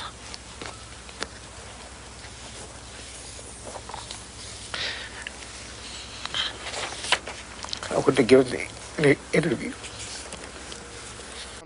It is perfectly clear that the 9/11 street people are trying much too hard to convince their audience. Approximately several minutes after the first plane had hit, I saw this plane come out of nowhere and just ream right into the side of the Twin Tower, exploding through the other side.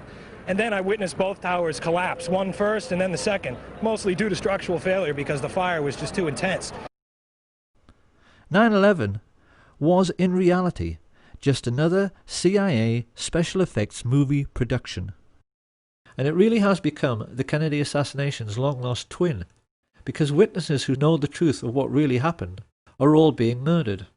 This didn't stop some people from immediately pointing out that the London Tube bombings were a hoax. The alleged terrorists couldn't have ridden into London on a train which was cancelled. And seasoned researchers are now becoming quite surprised at how sloppy and obvious these alleged terrorist acts are becoming. Any detective would instantly realise the Woolwich terror incident was a joke. We were shown pictures of a supposedly decapitated man lying prone on the street. If that were true, he should be lying in a puddle of his own blood, and the alleged attacker would be soaked in blood all over his front from arterial spray. All terrorism is fake. It is military deception practiced by the rich upon the poor in an ongoing class war. And the most important weapon at their disposal in this class war are television presenters. The BBC has actually become the Ministry of Truth from Orwell's 1984. Everyone working for the BBC today is a whore of the ruling class and a traitor to our way of life, because it is very hard to believe they are all unwitting accomplices in this class war.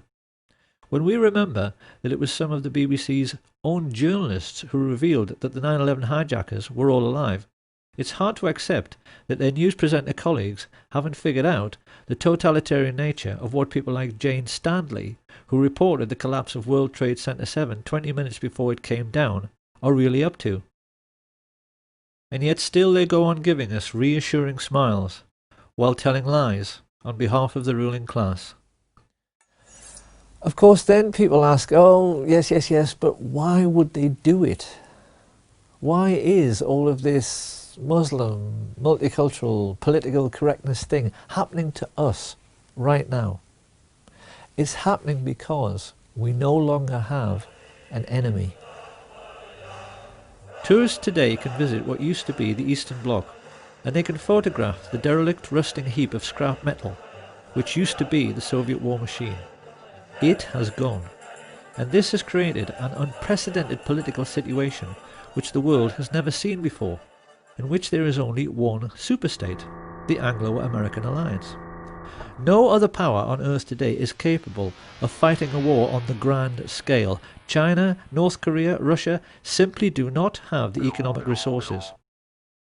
So in order to make us believe we still have an enemy, and therefore have to live in fear, the rich had to provide us with a new enemy. And this is why in recent years they've encouraged unstable Islamic people to emigrate to the West. It's to provide us with a ready-made enemy. This is their master plan for this single superstate age. And it's for this reason that they perverted political correctness, to make people believe that anybody who refuses to go along with this new doctrine of multiculturalism is the worst person of all. In the West today, we've become quite used to seeing confrontations between the alleged lunatic fringe of Islam and indigenous white men who are trying to defend their culture from foreign influences. What groups like the EDL do not understand, however, is who is really pulling the strings here? Who is behind this? who arranged this fight, because any Roman senator would tell you this is simply the old maxim of divide and rule. The Romans invented this system. They always made sure that every conquered region pushed together tribes who were traditionally hostile to one another. The British copied this method after World War I by redrawing the entire map of the Middle East to make sure that the new boundaries always set one Arab tribe against another, particularly the Kurds. What we see on the streets of Britain and America today is the same thing.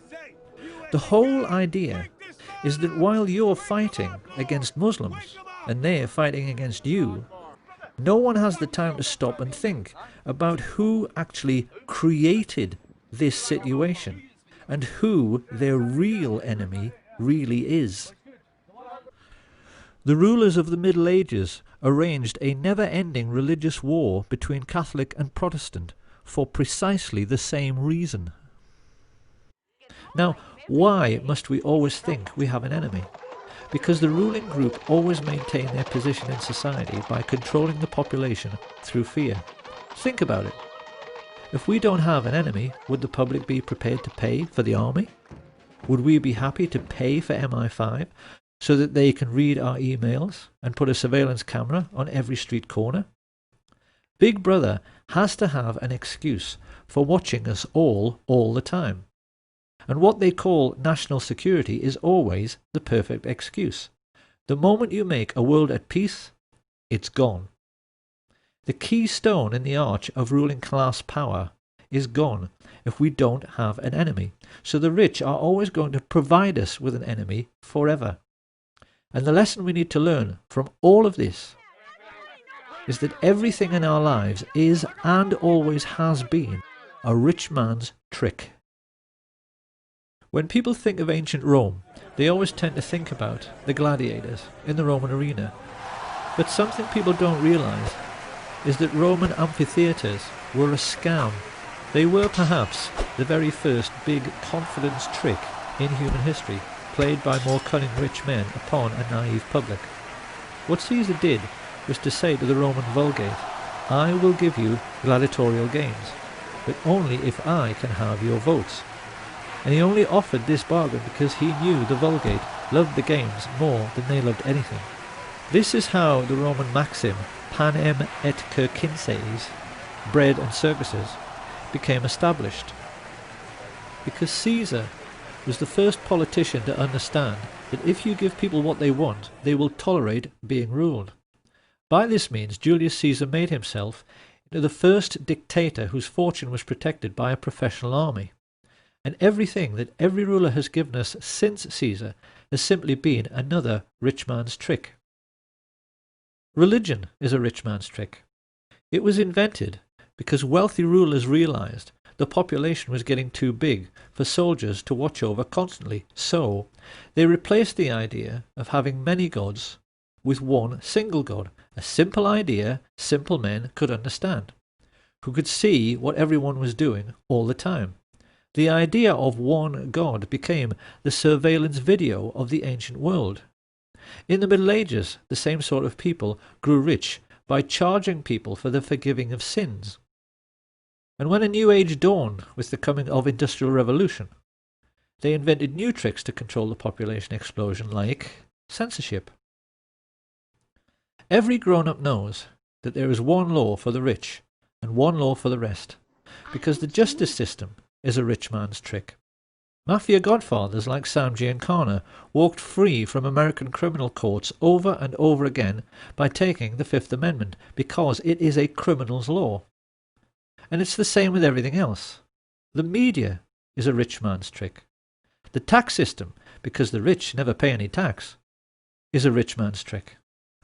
Political correctness is a rich man's trick. The murder plot to kill Lady Diana Spencer was a rich man's trick.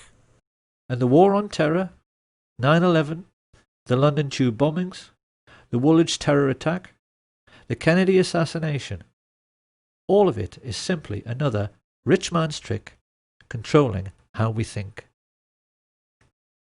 Now, once again, it is very easy at this point to imagine the reaction of conservative politicians, who will of course try to laugh this off and scoff. Everything is a rich man's trick? Are we seriously suggesting that the Cold War was a rich man's trick? Now, in your research and analysis, and your efforts to bring out the facts about what was going on in our society, did you encounter any effort to discourage you, to prevent you from bringing out the background of America's involvement in the financing of international communism? Yes, very definitely. For example, when I was at the Hoover Institution, in 1972, I went to Miami Beach to give some testimony before the Republican National Committee. And although a congressman had hand-delivered to the wire services this testimony, which was later printed, the wire services refused to transmit it to the newspapers. Then when I got back to the Hoover Institution in California, I was called into the office of the director, and I was told in no uncertain terms not to make any more speeches like that, and that this information should not be made public. This was the information that we were giving the Soviet Union the technology to develop its war potential? Oh yes, at that time we were in Vietnam, and as you know, the Soviets were supplying the North Vietnamese. This was 1972. 1972, yes. And for example, I knew that the Gorky plant, which was built by the Ford Motor Company, the Gorky plant in Russia produces the Gaz series of vehicles. The Gaz vehicles had been seen on the Ho Chi Minh Trail. We were supplying equipment to the Gorky plant in the middle of the Vietnamese War, and these trucks were being used to carry ammunition supplies, which were killing Americans. Now, I thought this was morally wrong, and I said so in Miami Beach and at the Hoover Institution. And it was this type of information that was suppressed. The rich would much rather we didn't think at all, and certainly not about the wise words of the columnist Claire Rayner, who once famously said that the only reason we now have to live under kings and queens and presidents is that in past ages their ancestors were the best thieves. In the Middle Ages, when the king was feeling greedy and wanted to pay for a new mistress or grand new palace, he simply sent out his robber barons to steal half the herd of every local farmer, and if they complained, the robber barons would say the king needed to feed the army, or some similar excuse. That is how it was done then. But today, the ruling class face a different problem. We now live in an industrial age, and as George Orwell explains in his novel 1984, if the machine age was directed solely with the intention of making the common people physically comfortable, in a mega-productive computer-controlled epoch, we could soon all live like millionaires. But think what this would mean. If we're all millionaires, we all fly first class, so the king and the queen and the president have to wait in a queue with everyone else. And do you honestly believe the Queen of England would wait in a queue behind you? If we're all millionaires, we all play golf. The king and the president can't get on the course, and there's no room on their exclusive beach. Orwell himself would have said the most important single sentence in 1984 was this one: if it once became general, wealth would confer no distinction. Our lords and masters are not going to wait in queues with the rest of us. So the special problem which fat cats face today is how to keep the wheels of industry turning, because as Orwell explains, the oligarchs have to make use of the masses without significantly raising the general standard of living. This is a more sophisticated age, so the robber barons need a more sophisticated means of stealing most of the wealth and of keeping most of the common people in poverty. What the rich face today is a situation in which the common people spend most of their lives on a 9-to-5 treadmill. They make things in factories, they grow things and harvest them, they teach in the schools, nurse in the hospitals, and as a result of their daily labours, a huge mountain of money is produced. Now the rulers have a problem. How can they keep the ordinary people hard at work so they're too exhausted at the end of every day to think about whether this is a fair system? The solution, as Sam Giancana explained, is to invent a foreign enemy, a boogeyman, who wants to conquer the whole world. This becomes a perfect excuse to make people pay for a sophisticated array of increasingly expensive weapons which are made by companies which the fat cats themselves own. And in one neat little scam, the modern robber baron has a means of stealing most of the wealth produced by Western society, while leaving the common people with just enough crumbs to keep them going. Every year, America's oligarchs take $3 trillion out of the United States economy. According to some estimates, we cannot track $2.3 trillion in transactions. $2.3 trillion with a T. That's $8,000 for every man, woman, and child in America. This is how the rich have rigged the system, so that it benefits them at the expense of everyone else all the time. But in order to keep this fraud going, the public must always be convinced of the need for military expenditure. This is where all the phony terrorism comes in. And if we want to find out who is behind this ongoing hoax, we only have to look at Securicom, the company in charge of World Trade Center security, who removed all guards and sniffer dogs from the buildings on September 10th, so that the charges which brought down the towers in controlled explosions could be planted. If we now ask, who is the chief of Securicom, who do we find?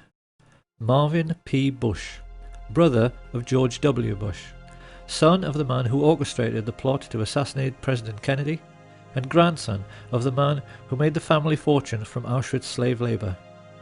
The Bush family and their rich friends have been behind all of it. During his time as president, George W. Bush connived with Tony Blair to introduce a deliberate policy of allowing unbalanced and aggressive Muslims to flood into Western countries. They did this in the hope that they would commit atrocities in their adopted countries, and they were actually delighted when the Washington DC sniper and the Fort Hood shootings made headlines, because they knew such events would make it easier for the public to swallow the idea that 9/11 was simply more typical Islamic terrorism. The truth is that Islam is simply being used like a pawn on a chessboard in a game the fat cats have been playing since World War I. 70 years ago, they gave us what they called their Hitler Project. 50 years ago, it was the JFK assassination project. Today we're having to suffer the War on Terror project. And when this current lunacy is over, they'll have another excuse ready to create yet another phony war and yet another patsy. If George Orwell was still alive today, and he was asked to comment upon all the significant political events of the last decade, it's quite likely he would simply restate the Orwellian definition of totalitarianism, to wit, a society living by and for continuous warfare, in which the ruling caste have ceased to have any real function but succeed in clinging to power through force and fraud, and then ask whether this sounds like the world we live in. Because it ought to be obvious by now that our seemingly endless economic recessions are being deliberately orchestrated. In today's world, the commodities markets are arranged in such a way that the price of virtually everything, particularly food, hardly ever changes. So how then can it be that the price of oil increased tenfold in the last decade? Economists are now tacitly agreeing that this was due to financialization, which is just a fancy way of saying rich creeps like the Bush family and their merchant banking friends used their trillionaire fortunes to rig the market. Why did they do this? Because great entrepreneurs like Stelios, with their budget air travel, had managed to break the cartel of the major airlines. Ordinary working families had begun living a jet-set lifestyle. The ruling elite of the entire world was simply terrified, because a jet-set lifestyle is supposed to be the exclusive preserve of the rich. What would happen to their social status if the whole world were part of the jet-set? So the rich arranged for the credit crunch, and now working families who used to fly 10 times a year can't even afford to use their car. What George Orwell understood better than anyone is that every age is basically the same. It is always a story in which a small elite group of greedy people cling to unjust power and privileges by practicing an ongoing deception upon their followers. Caesar did it with bread and circuses in the Roman arena. George Bush did it with false flag terrorism on 9/11. British newspapers have told their readers that the Queen of England is only the 10th richest person in the UK with a fortune of $3 billion. But experts who have calculated her real wealth reckon that her ownership of 1/6 of all the land on planet Earth puts her true fortune nearer to 22 trillion. And they also estimate the true wealth of the Queen's merchant bankers, the Rothschilds, the people who started all of this greed by lending money to the Harrimans and the Morgans, to be at least 100 trillion. So finally, we have to ask, what is to be done about all this? For in the case of America, it is obvious that in order to honour the memory of President Kennedy, Americans are now duty-bound to finish his work by finally ending the worldwide tyranny of the CIA. The time has come for ordinary Americans to ask their strong men in uniform just exactly what and who they think they are defending. And they better not take too long about it. Having established Islam in the West in order to provide us with an enemy, the elite have recently started on the second phase of their master plan, which is to wipe out anyone who is sick or disabled. In Britain, this has been manifest in the Atos scandal, which has stopped all welfare payments to people with terminal illnesses and allowed invalids who in some cases have no limbs to starve to death. The extermination of anyone considered feeble-minded or infirm was exactly how the Nazi regime began. And now they've started doing it again.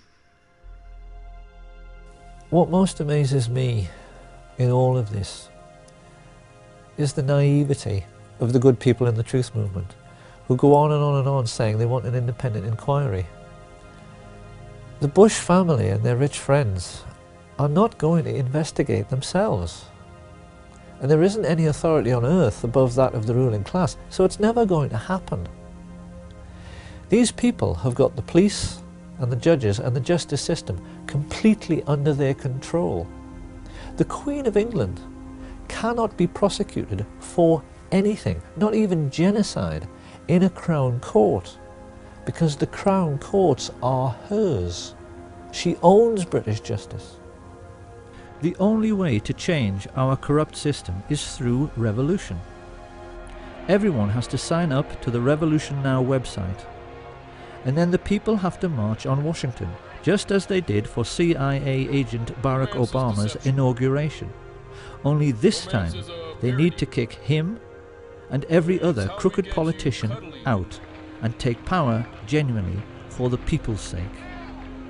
And once again, they better not take too long about it, because the last time the rich decided to play a really big trick on the world, 6 million lives were extinguished.